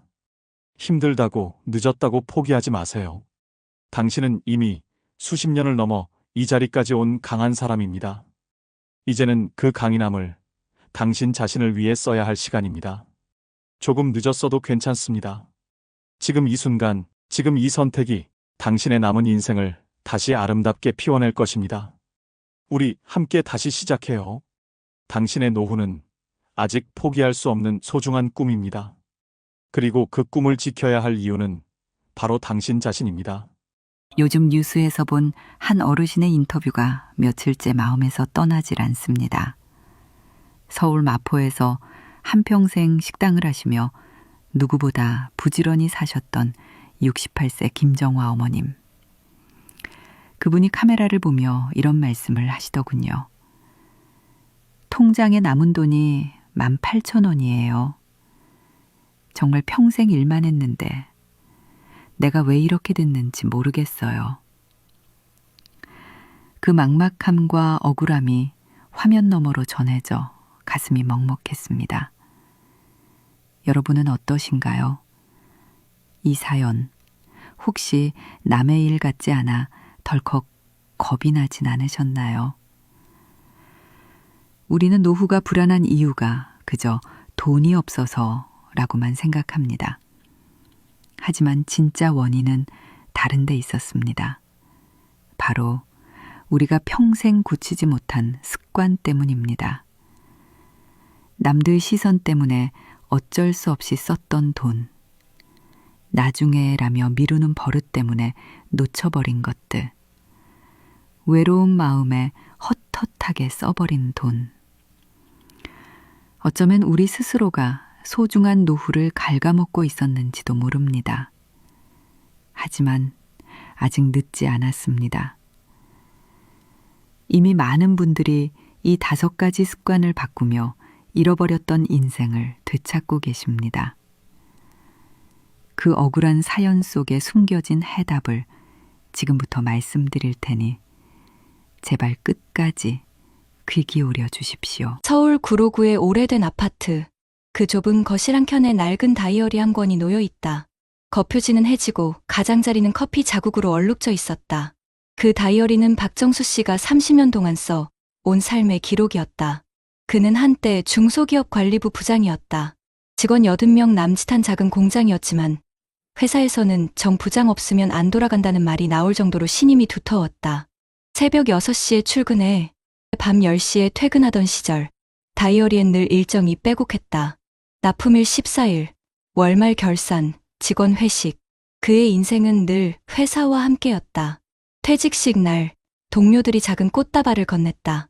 정수 형, 이제 인생 즐기세요. 그날 받은 퇴직금은 1억 3천만 원. 그는 그 돈이 평생을 버텨줄 줄 알았다. 그는 그날 다이어리 첫 장에 이렇게 적었다. 이제 진짜 나를 위해 살아야겠다. 하지만 그 문장은 몇 년 뒤 눈물로 번져 읽을 수 없게 된다. 퇴직 후 첫 해, 정수 씨는 오랜만에 아내와 여행을 다녔다. 강릉 바다, 남해, 그리고 제주도까지. 이제 좀 살 것 같네. 아내의 미소가 오랜만에 환했다. 숙소 앞 카페에서 찍은 사진, 두 손 꼭 잡고 웃던 그 장면이 다이어리에 붙어 있었다. 하지만 그 행복은 오래가지 않았다. 둘째 해가 되자 지출이 눈에 띄게 늘기 시작했다. 연금은 없었고 국민연금 월 68만 원이 전부였다. 그나마 퇴직금 통장에서는 매달 250만 원씩 생활비가 빠져나갔다. 이 정도야 괜찮겠지라는 안일함이 쌓여갔다. 아내의 말이 떠올랐다. 여보, 이 돈 계속 쓰다간 3년이면 끝이에요. 그는 대답하지 않았다. 오히려 그날 다이어리엔 이렇게 적었다. 그래도 지금까지 고생했는데 이제 좀 써도 되잖아. 명절이 다가오면 자식들 집으로 찾아갔다. 손주들 선물, 용돈, 친척들 경조사비. 할아버지니까 이 정도는 해야지. 그렇게 100만 원, 200만 원이 훅훅 나갔다. 다이어리 한쪽에는 자식 이름 옆에 적힌 숫자들이 점점 늘어났다. 민수 30만, 지혜 20만, 손주 10만이. 그는 그걸 가족의 사랑이라 믿었다. 하지만 세 번째 해, 그의 다이어리는 점점 공란이 늘어나기 시작했다. 기록할 일정이 사라졌기 때문이다. 그는 일도, 목표도, 계획도 없었다. 하루는 거실 창가에 앉아 먼지를 털던 아내가 물었다. 여보, 오늘도 그냥 집에 있을 거예요? 그는 신문을 덮으며 대답했다. 응, 오늘은 좀 피곤해서. 하지만 진짜 이유는 달랐다. 퇴직 후 더 이상 자신을 부장님이라 불러주는 사람이 없었다. 그 말 한마디가 그렇게 그리울 줄 몰랐다. 그날 다이어리에 적힌 문장. 나는 이제 필요 없는 사람 같다. 2023년 겨울, 전기요금 고지서가 도착했다. 이게 뭐야? 21만 원이 넘었네? 아내는 영수증을 들고 한숨을 쉬었다. 요즘 다 오른다더니 진짜 미쳤다. 정수 씨는 괜히 짜증을 냈다. 그럼 덜 틀어. 뭐 그렇게 전기장판을 하루 종일 켜놔? 그날 처음으로 부부는 크게 다퉜다. 아내는 조용히 방으로 들어가 문을 닫았다. 다이어리엔 이렇게 적혔다. 돈이 부족하니까 마음도 가난해진다. 이후 그는 친구들을 자주 만나기 시작했다. 퇴직 후 허전함을 달래기 위해서였다. 야, 우리끼리 조그맣게 투자 하나 해볼까? 같이 다니던 회사 후배가 말했다. 요즘은 무인 카페가 대세라잖아. 나도 하나 알아봤는데 수익 괜찮대. 정수 씨는 처음엔 망설였지만, 그래, 이 나이에 뭐라도 해야지라는 생각으로 결국 퇴직금의 절반, 6천만 원을 투자했다. 그는 그날 다이어리 여백에 동그랗게 적었다. 2024년 3월, 새로운 시작. 하지만 그 시작은 끝의 시작이었다. 카페는 한 달, 두 달 매출이 괜찮았다. 하루 매출 30만 원씩, 웃음이 돌아왔다. 이제 잘 되면 여름엔 에어컨도 새로 바꾸자. 아내의 말에 그는 희망을 느꼈다. 그러나 여름이 지나면서 매출이 급감했다. 인근에 프랜차이즈 카페가 들어선 것이다. 손님이 절반으로 줄었고 임대료와 관리비는 그대로였다. 10월, 후배에게 전화가 왔다. 형, 우리 좀 그만해야 할 것 같아요. 적자예요. 뭐라고? 그날 저녁 그는 다이어리를 펼쳤다. 수입 지출 계산을 해보았다. 임대료 180만 원, 원두 소모품 70만 원, 전기세 30만 원, 카드 수수료 등 기타 비용 20만 원, 월 매출 280만 원, 결국 매달 20만 원에서 30만 원 적자였다. 그는 펜을 던졌다. 다이어리의 숫자가 이제는 나를 압박한다. 퇴직금 통장은 4천만 원대로 줄었다.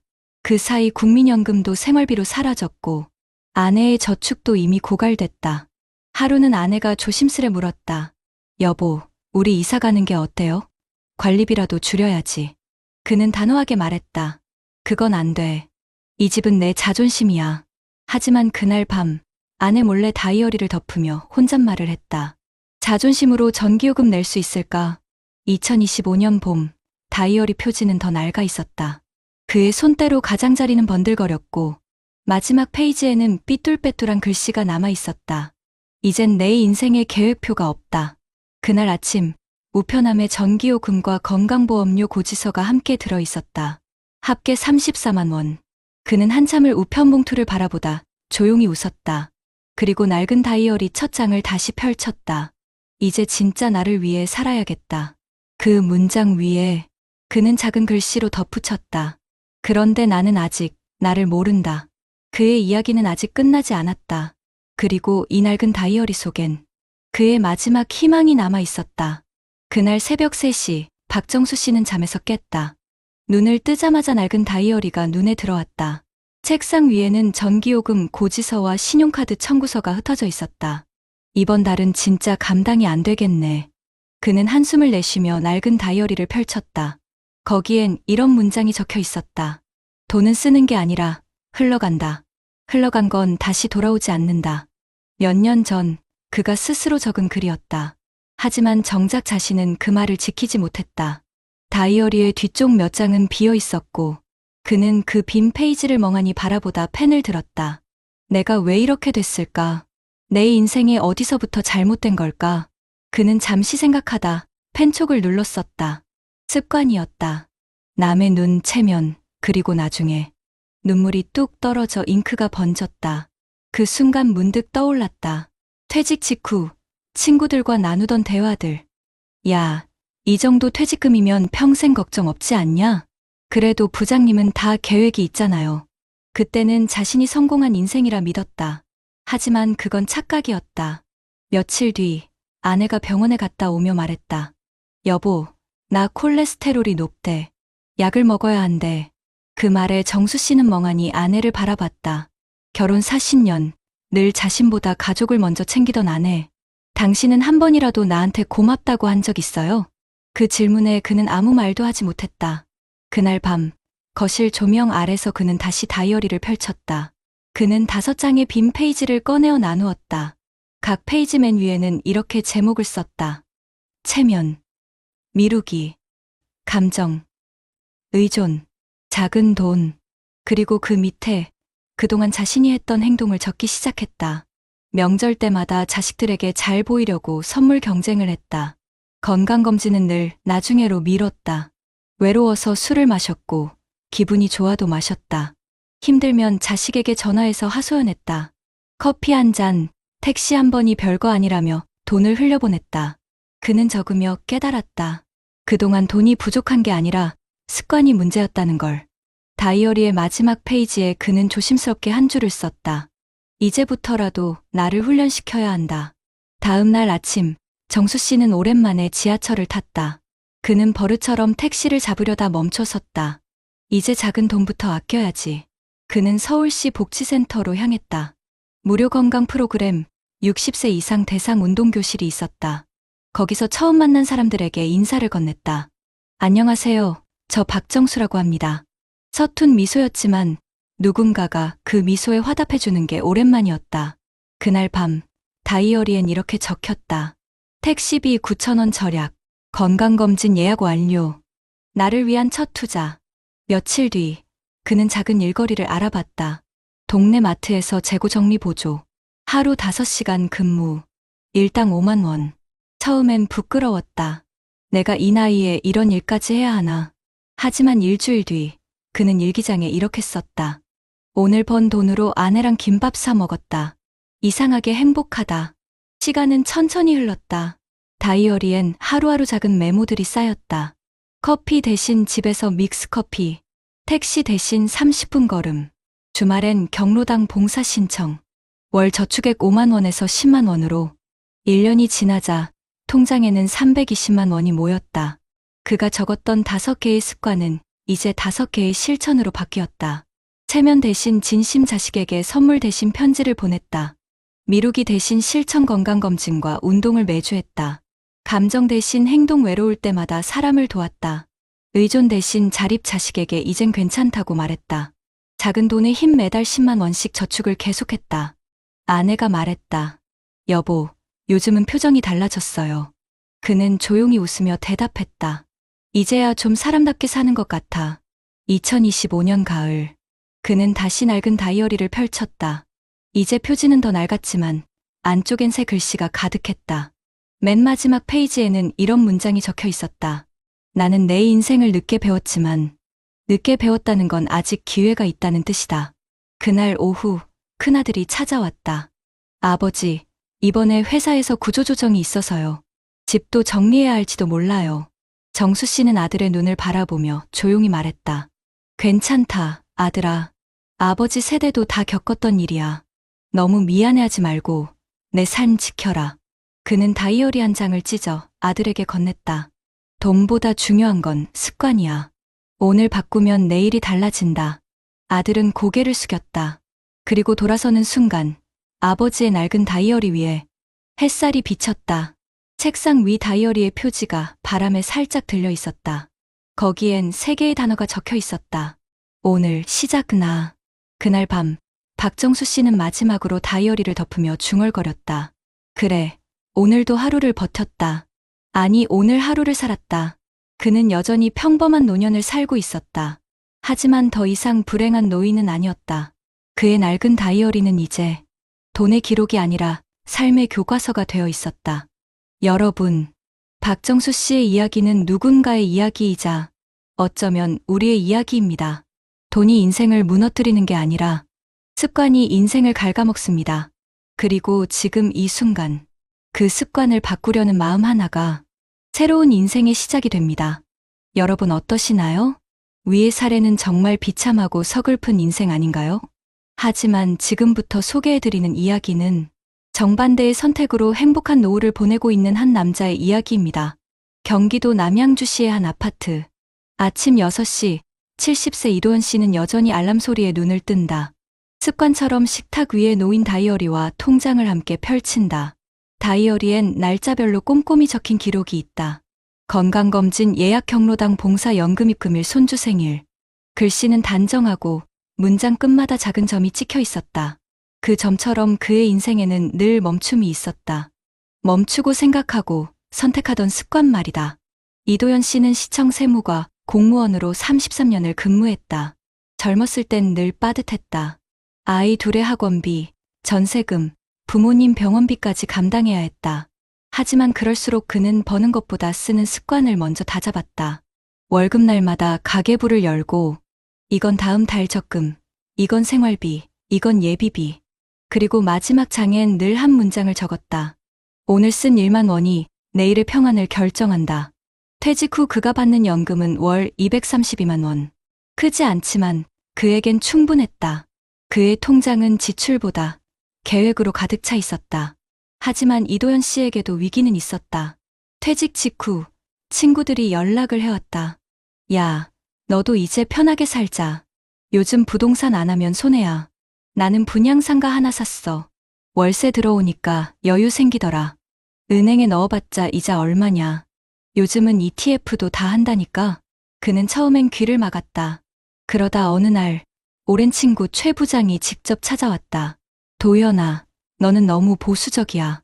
요즘 시대는 투자를 해야 먹고 살아. 그 말이 이상하게 마음에 남았다. 그날 밤 그는 거실 조명을 끄고 조용히 앉아 있었다. 탁자 위엔 통장과 다이어리가 있었다. 통장 잔액은 2,800만 원. 그는 손끝으로 통장 표지를 쓸며 혼잣말했다.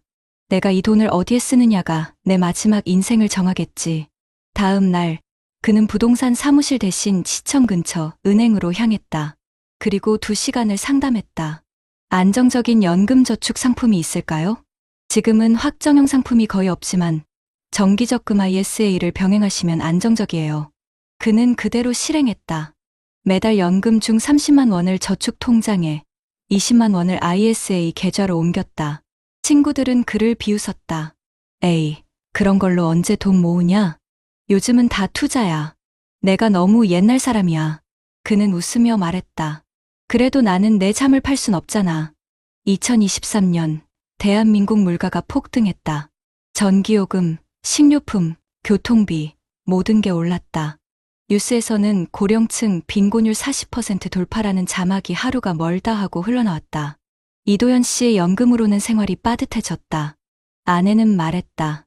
여보, 요즘 장 보러 가면 예전보다 2배는 더 써요. 당신 저축하는 돈 좀 줄이면 안 돼요?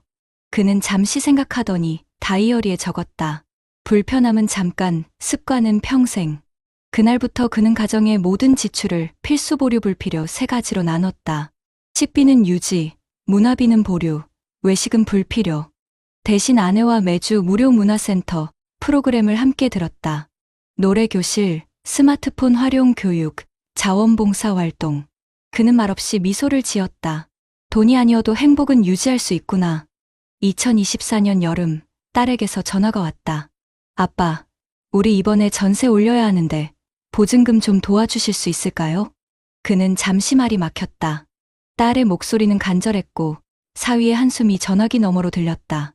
얼마나 필요하니? 2천만 원이요, 아빠. 죄송해요. 그는 통장을 열어보았다.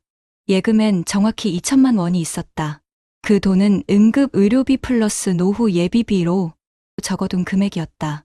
그날 밤 그는 다이어리를 펼쳤다. 한쪽에는 딸 전세 도와주기, 다른 한쪽에는 내 노후 지키기. 2 문장이 서로를 마주 보고 있었다. 한참을 고민하던 그는 결국 이렇게 적었다. 도와주되 방법을 남긴다. 다음 날 그는 딸에게 계좌를 보내며 말했다. 이건 빌려주는 거다. 1년에 100만 원씩만 갚아라. 그게 내 책임감이야. 딸은 울먹이며 말했다. 아빠 감사합니다. 꼭 갚을게요. 그는 웃었다. 그래야 너도 나중에 후회 안 해. 그날 밤 그는 다이어리 마지막 줄에 이렇게 적었다. 사랑에도 원칙이 있어야 평화가 유지된다. 시간은 흘러 2025년 봄. 이도현 씨의 하루는 여전히 일정했다. 아침 6시 기상, 7시 운동, 9시 도서관, 오후엔 경로당에서 봉사. 그는 지역 아동센터 아이들에게 세금과 절약의 개념을 가르치는 자원봉사 강사로 활동하고 있었다. 선생님, 그럼 돈은 언제부터 모아야 돼요? 한 초등학생이 물었다. 그는 미소를 지었다. 지금부터야. 돈을 모으는 건 숫자가 아니라 마음을 모으는 거니까. 그의 목소리엔 여유가 있었다. 그리고 집으로 돌아와 다이어리를 펼쳤다. 거기엔 이런 문장이 적혀 있었다. 돈으로 안 사는 행복이 가장 오래 간다. 그의 통장은 여전히 단순했다. 매달 연금 232만 원이 들어오고 생활비 150만 원, 저축 30만 원, 예비비 20만 원, 봉사문화비 10만 원. 남는 20만 원은 행복비라 불렀다. 그 돈으로 그는 손주들에게 소소한 선물을 사주거나 아내와 저녁 산책 후 국수 한 그릇을 먹었다. 아내가 말했다. 여보, 우리 인생 참 단출하다. 그는 웃으며 대답했다. 그래도 마음은 풍족하지. 그는 다이어리를 덮으며 마지막으로 썼다. 내 인생의 습관은 나를 가난하게 하지 않았다. 2025년 여름, 뉴스에선 또다시 이런 자막이 흘렀다. 65세 이상 노인 중 2명 중 1명, 월 생활비 100만 원 미만, 고령층 의료비 10년 새 2배 증가. 그날 아침, 이도현 씨는 신문을 읽다 잠시 멈췄다. 자신의 세대 이야기였다. 그리고 머릿속엔 오랜 친구, 최 부장의 얼굴이 떠올랐다. 작년에 카페 투자를 권했던 친구였다. 그 후로 한동안 연락이 없었는데 며칠 전 느닷없이 전화가 왔다. 도연아, 나 좀 도와줄 수 있을까? 목소리엔 자신감 대신 피로가 묻어 있었다. 무슨 일이야? 사업이 망했어. 권리금도 못 받고 나왔어. 퇴직금 다 날렸어. 은행빚만 4천이야. 그 말에 이도현 씨는 한동안 말을 잇지 못했다. 그날 저녁, 그는 혼자 거실에 앉아 있었다. 탁자 위엔 손때 묻은 통장과 다이어리가 놓여 있었다. 그는 천천히 펜을 들었다. 남은 돈의 크기가 아니라 남은 마음의 여유가 나를 지킨다. 다음 날, 그는 친구를 만났다. 최 부장은 초라한 셔츠에 눈 밑이 퀭했다. 도연아, 넌 어떻게 그렇게 평온하냐? 나는 하루하루가 지옥이야. 이도현 씨는 조용히 물 한 잔을 건넸다. 나는 하루라도 내 다이어리를 안 본 날이 없어. 거기엔 돈보다 내가 지켜야 할 습관이 적혀 있어. 최 부장은 고개를 숙였다. 그날 두 사람은 오래 앉아 있었다. 대화의 끝에 최 부장이 중얼거렸다. 내가 맞았어. 돈이 아니라 습관이 문제였어. 며칠 뒤, 이도현 씨는 평소처럼 오전 운동을 마치고 도서관으로 향했다. 도서관 게시판에는 어르신 재무관리 특강 강사 모집이라는 안내문이 붙어 있었다. 그는 망설임 없이 지원서를 냈다. 제가 할 수 있을지 모르겠지만 제가 살아온 방식을 나누고 싶습니다. 일주일 뒤, 그는 작은 강의실에서 20여 명의 어르신 앞에 섰다. 칠판에 분필로 크게 썼다. 돈보다 무서운 건 나쁜 습관입니다. 그의 목소리는 차분했다. 저는 평생을 돈보다 습관을 관리하며 살았습니다. 매달 1만 원이라도 저축하고 나중에라는 말을 버렸습니다. 그리고 가장 중요한 건 내가 가진 걸 자랑하지도 비교하지도 않는 겁니다. 강의가 끝나자 한 할머니가 손을 들었다. 선생님, 저도 늦지 않았을까요? 그는 미소를 지었다. 아직 숨 쉬고 계시잖아요. 그럼 지금이 가장 빠른 때입니다. 그날 강의 후 그는 다이어리에 이렇게 적었다. 남에게 가르칠 수 있을 때 내 인생은 이미 성공했다. 가을이 다가올 무렵 딸이 오랜만에 부모님 집을 찾았다. 아빠, 그때 빌려주신 돈 올해 마지막 분까지 다 갚았어요. 봉투 속엔 현금 100만 원과 함께 작은 편지가 있었다. 아빠 덕분에 저도 돈의 무게를 배웠어요. 이제 저도 저축하고 있어요. 그는 편지를 읽으며 잠시 눈을 감았다. 아내가 따뜻한 차를 내왔다. 여보, 당신 참 잘했어요. 그때 그냥 줬으면 딸이 빚의 무게를 몰랐을 거예요. 그는 고개를 끄덕였다. 그래, 주는 사랑보다 가르치는 사랑이 오래가. 그날 밤, 그는 통장을 펼쳤다. 잔액은 1180만 원. 많지 않았지만 그 어떤 숫자보다 든든했다. 통장 옆에는 아내가 정리해 둔 가계부가 놓여 있었다. 거기엔 이런 글씨가 적혀 있었다. 오늘도 감사. 남편이 있어서 든든하다. 그는 살며시 미소를 지었다. 그 미소는 과거 그 어떤 승진 축하의 웃음보다 더 따뜻했다. 12월, 첫눈이 내리던 날, 이도연 씨는 도서관 창가에 앉아 있었다. 눈이 천천히 쌓이는 걸 바라보며 다이어리를 펼쳤다. 맨 마지막 장에는 단 3줄만 적었다. 돈이 많아도 불안한 사람은 가난하다. 돈이 없어도 평안한 사람은 부자다. 나는 후자이고 싶다. 그는 펜을 내려놓고 창밖을 바라봤다. 길가엔 연말을 맞은 사람들이 분주히 움직이고 있었다. 누군가는 선물을, 누군가는 빚을, 누군가는 행복을 준비하고 있었다. 그는 아내에게 말했다. 여보, 우리 내일은 밥 대신 국수 먹고 영화 보러 갈까? 좋아요. 당신이랑이라면 뭐든 좋아요. 그 대화 속에는 숫자가 아닌 삶의 여유가 있었다. 그날 밤, 그는 잠들기 전 마지막으로 다이어리를 덮으며 중얼거렸다. 오늘도 나는 잃지 않았다. 습관이 나를 지켰으니까. 탁자 위엔 2권의 노트가 나란히 놓여 있었다. 하나는 손때 묻은 통장, 다른 하나는 깨끗하게 정리된 다이어리. 그 2권이 보여주는 건 70년의 인생을 단 한 문장으로 압축한 진실이었다. 진짜 부자는 마음이 비치지 않는 사람이다. 이도연 씨의 인생은 우리에게 이렇게 말하고 있습니다. 노후의 불안은 돈이 없어서 오는 게 아닙니다. 평생 이어온 작은 습관들이 결국 우리의 노후를 결정합니다. 오늘 하루의 절제, 한 번의 감사, 그리고 미루지 않는 행동이 당신을 진짜 부자로 만듭니다. 요즘 한국 사회는 70세 이후의 삶이 과거와 완전히 다르게 흘러가고 있습니다. 단순히 오래 사는 게 문제가 아니라 어떻게 사느냐가 노후의 행복을 결정하는 시대가 된 것이죠. 통계청이 발표한 자료에 따르면 대한민국의 65세 이상 고령 인구는 이미 전체 인구의 25%를 넘어섰습니다. 고령 사회를 넘어 초고령 사회로 가는 속도는 OECD 국가 중 가장 빠릅니다. 그런데 이처럼 인구는 늘었지만 그만큼 삶의 질이 따라가지 못하고 있습니다. 65세 이상 노인의 상대적 빈곤율은 38%를 넘고 시장소득 기준으로 보면 절반이 넘는 어르신들이 빈곤선 아래에서 살아가고 있습니다. 즉, 단순히 일하지 않아서 가난해진 것이 아니라 평생을 일했음에도 노후를 준비하지 못한 세대가 압도적으로 많다는 뜻입니다. 그 이유는 소득의 부족이 아니라 습관의 부재라는 점에서 이도연 씨의 사례는 중요한 시사점을 줍니다.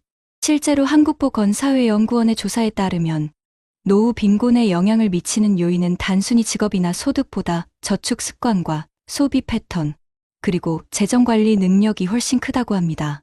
노년기에 가난해진 사람들은 대부분 열심히 일했지만 계획이 없었다는 공통된 특징을 보였고, 반면 노후가 안정된 사람들은 소득이 많지 않아도 생활 습관이 체계적이었다는 점이 밝혀졌습니다.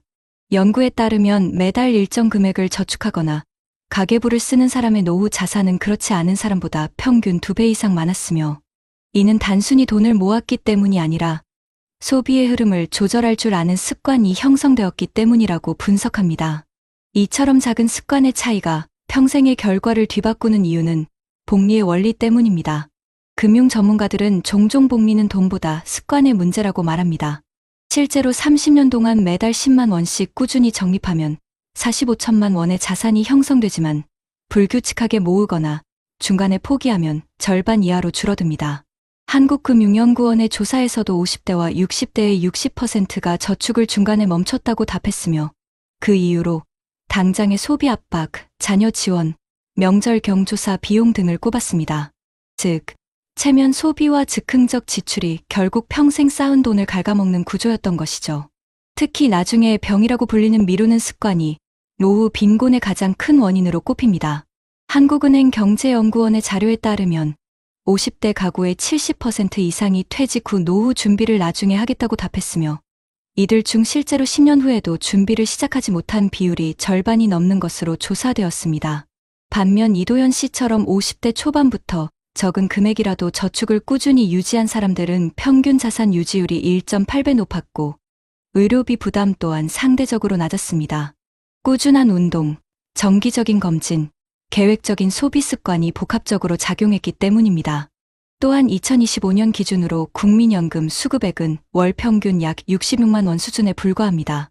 여기에 개인연금, 퇴직연금, 금융자산이 더해져야 최소한의 생활이 가능하지만 국민연금 외의 추가 준비가 있는 고령층은 40%도 되지 않습니다. 즉, 10명 중 6명은 연금 하나로 버티고 있는 현실입니다. 이러한 수치는 단순히 제도적 한계를 의미하는 것이 아니라 나중에 하자는 심리가 만들어낸 결과라고 전문가들은 지적합니다. 대부분의 사람들은 50대 이후 자녀 학비, 결혼 자금, 생활비 등으로 여유가 없다고 말하지만 이도현 씨처럼 적은 돈이라도 미루지 않는 습관을 가진 사람들은 결과적으로 훨씬 여유로운 노후를 맞이했습니다. 건강 역시 돈보다 강력한 복리의 요소입니다. 국민건강보험공단 통계에 따르면 60대 후반부터 의료비 지출은 50대의 2배, 70대는 4배 이상으로 증가합니다. 그런데 운동 습관이 꾸준한 사람은 그렇지 않은 사람보다 의료비 부담이 평균 35% 낮았다는 결과도 있습니다. 이는 단순히 몸이 건강해서가 아니라 건강을 관리하는 습관이 곧 경제적 방패가 된다는 의미입니다. 즉, 운동과 절약은 별개의 행동이 아니라 같은 뿌리를 가진 습관이었던 것이죠. 노후에 자녀에게 의존하지 않고 독립적으로 사는 비율도 점점 늘고 있습니다. 20년 전만 해도 65세 이상 노인의 절반이 자녀와 함께 살았지만 지금은 20% 이하로 떨어졌습니다. 부모 세대는 여전히 자식이 도와줄 것이라 믿지만 현실은 자식들도 자신들의 생계를 유지하기 바쁜 시대입니다. 실제 통계에서 자녀로부터 정기적으로 경제적 지원을 받는 노인은 10명 중 1명 수준으로 떨어졌습니다. 결국 자식에게 기대지 않고 살아남으려면 결국 자신의 습관과 태도가 모든 것을 결정하게 되는 셈입니다. 이처럼 통계와 연구들이 공통적으로 말하는 것은 단 하나입니다. 노후의 빈곤은 우연이 아니라 습관의 결과라는 것입니다. 평생 벌어온 소득의 많고 적음보다 돈을 어떻게 다루고 소비하며 저축했는지가 인생의 마지막을 결정짓습니다.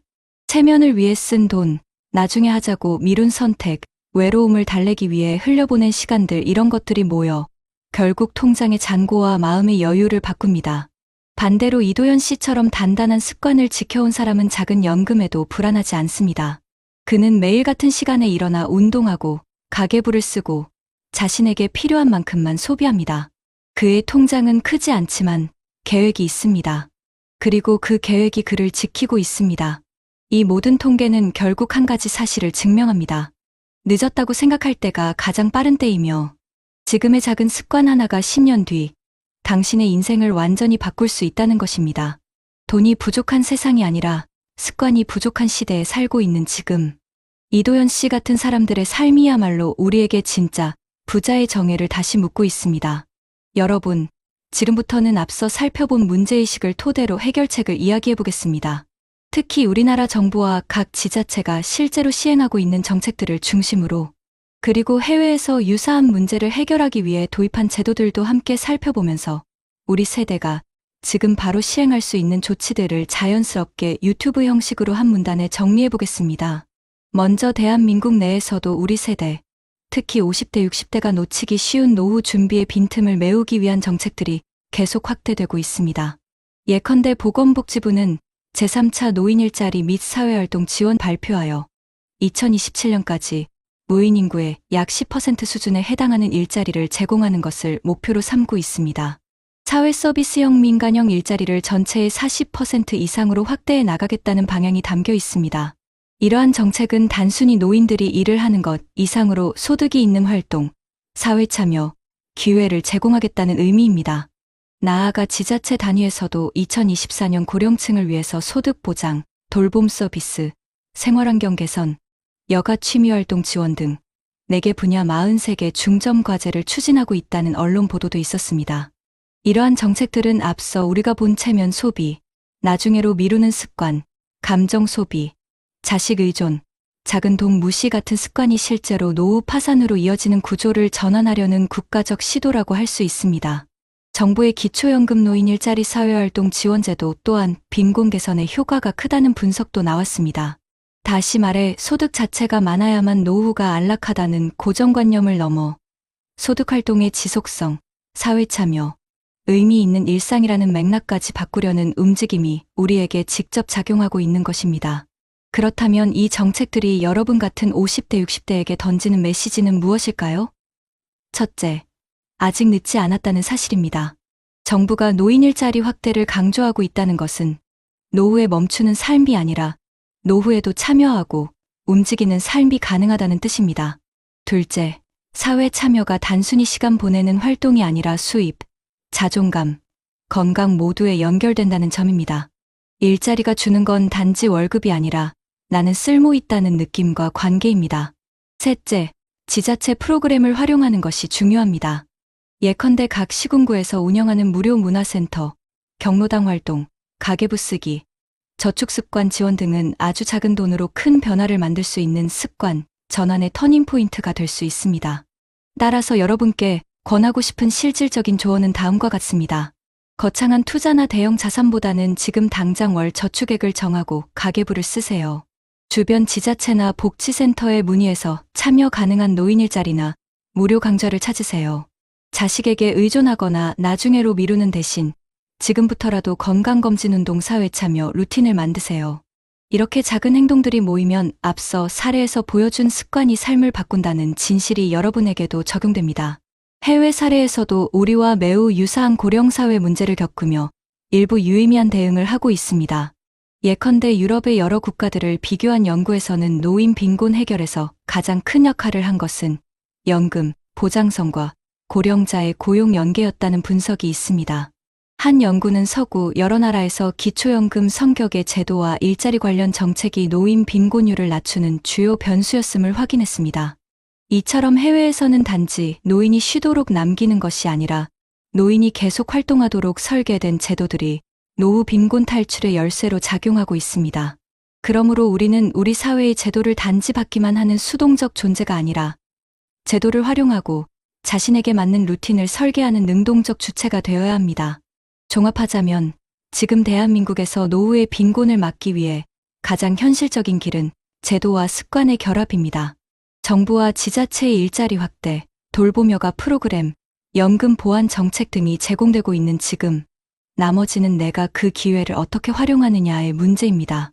앞서 사례에서 보았듯이 잘못된 습관 하나가 평생의 결과를 바꿔버릴 수 있고, 반대로 작은 습관 하나가 인생을 바꿀 수도 있습니다. 여러분, 지금 이 영상을 보고 계신 그 순간이 바로 시작점입니다. 지금 당장 가계부를 켜고 한 달 저축액을 정하고 지자체 무료 강좌를 알아보세요. 제도는 이미 움직이고 있고 이제 여러분의 선택만이 남았습니다. 낡은 통장은 닫혔지만 마음의 문은 아직 닫히지 않았다. 흘러간 세월이 손끝을 스쳐도 내일의 길은 여전히 남아있다. 살아온 날이 무겁더라도 남은 날은 가볍게 걸을 수 있기를. 오늘의 작은 습관이 내일의 평화를 만든다. 여러분, 두 사람의 이야기를 기억하시나요? 하나는 평생을 성실히 살았지만 습관 하나를 바꾸지 못해 노후가 무너진 박정수 씨. 그리고 같은 세월을 살아왔지만 평생 지켜온 습관으로 평온한 노년을 맞이한 이도현 씨. 두 사람 모두 같은 시대를 살았고 같은 대한민국에서 일했습니다. 하지만 그들의 노후는 전혀 달랐습니다. 하나는 왜 이렇게 됐는지 모르겠다는 말로 하루를 버텼고 다른 하나는 오늘도 잘 살았다는 말로 하루를 마무리했습니다. 이 차이는 단 한 가지, 삶을 대하는 태도와 습관이었습니다. 누군가는 돈이 없어 불행하다고 말하지만 사실 불행은 돈의 크기가 아니라 마음의 여유가 사라질 때 찾아옵니다. 박정수 씨는 늘 남의 시선을 의식하며 살았습니다. 체면을 지키기 위해 쓰고 외로움을 잊기 위해 흘려보냈던 돈. 그는 자신이 번 돈보다 더 많은 후회를 안고 살아야 했습니다. 반면 이도현 씨는 자신에게 꼭 필요한 만큼만 쓰며 매일 다이어리에 하루를 기록했습니다. 그의 통장은 크지 않았지만 그 안엔 평화라는 이름의 잔액이 늘 남아 있었습니다. 그는 이렇게 말했습니다. 나는 내 인생을 늦게 배웠지만 늦게 배웠다는 건 아직 기회가 있다는 뜻이다. 이 말 참 가슴에 남습니다. 우리 모두에게 아직 기회가 있습니다. 노후를 망치는 것은 돈이 아니라 방심입니다. 그리고 노후를 구하는 것도 거창한 계획이 아니라 오늘 하루를 성실히 사는 습관입니다. 여러분, 혹시 지금 통장 잔고를 보며 불안하신가요? 건강이 예전 같지 않아 두려우신가요? 자식에게 미안하고 세상에 뒤처진 것 같아 마음이 무겁나요? 괜찮습니다. 지금 이 순간에도 여러분은 새로운 삶을 시작할 수 있습니다. 하루에 10분이라도 가계부를 써보세요. 커피 한 잔 대신 산책을 해보세요. 자식에게 의존하기보다 스스로 하루를 계획해보세요. 그 작은 행동 하나가 10년 뒤 여러분의 인생을 완전히 바꿔놓을지도 모릅니다. 우리는 모두 늙어가지만 모두가 같은 노년을 맞이하는 건 아닙니다. 어떤 이는 후회 속에, 어떤 이는 감사 속의 하루를 마무리합니다. 그 갈림길은 오늘의 습관에서 시작됩니다. 박정수 씨의 삶이 우리에게 남긴 건 경고입니다. 습관을 바꾸지 않으면 인생은 바꾸지 못한다. 그리고 이도현 씨의 삶이 우리에게 준 건 희망입니다. 늦게라도 배우면 인생은 언제든 새로 쓸 수 있다. 여러분, 이제는 우리의 선택입니다. 그 어느 때보다 빠르게 늙어가는 이 나라에서 진짜 부자는 돈이 많은 사람이 아니라 후회 없이 잠들 수 있는 사람입니다. 그리고 그분은 누구나 만들 수 있습니다. 오늘 하루 여러분은 어떤 선택을 하시겠습니까? 후회로 잠드는 하루일까요? 감사로 잠드는 하루일까요? 지금 이 순간 당신의 다이어리 한 줄이 당신의 인생을 바꿀 수 있습니다. 오늘 쓴 한 문장이 내일의 삶이 된다. 이도현 씨는 그렇게 노년을 살고 있습니다. 그리고 그 삶은 우리 모두가 닮을 수 있는 삶입니다. 오늘 하루를 사랑하고, 오늘 하루를 계획하고, 오늘 하루를 아끼며 사는 것. 그게 바로 진짜 부자가 되는 첫걸음입니다. 여러분, 지금이라도 늦지 않았습니다. 돈보다 중요한 건 습관입니다. 습관보다 강한 건 마음입니다. 그리고 마음은 오늘도 새로 시작할 수 있습니다. 오늘이 당신 인생의 첫날입니다.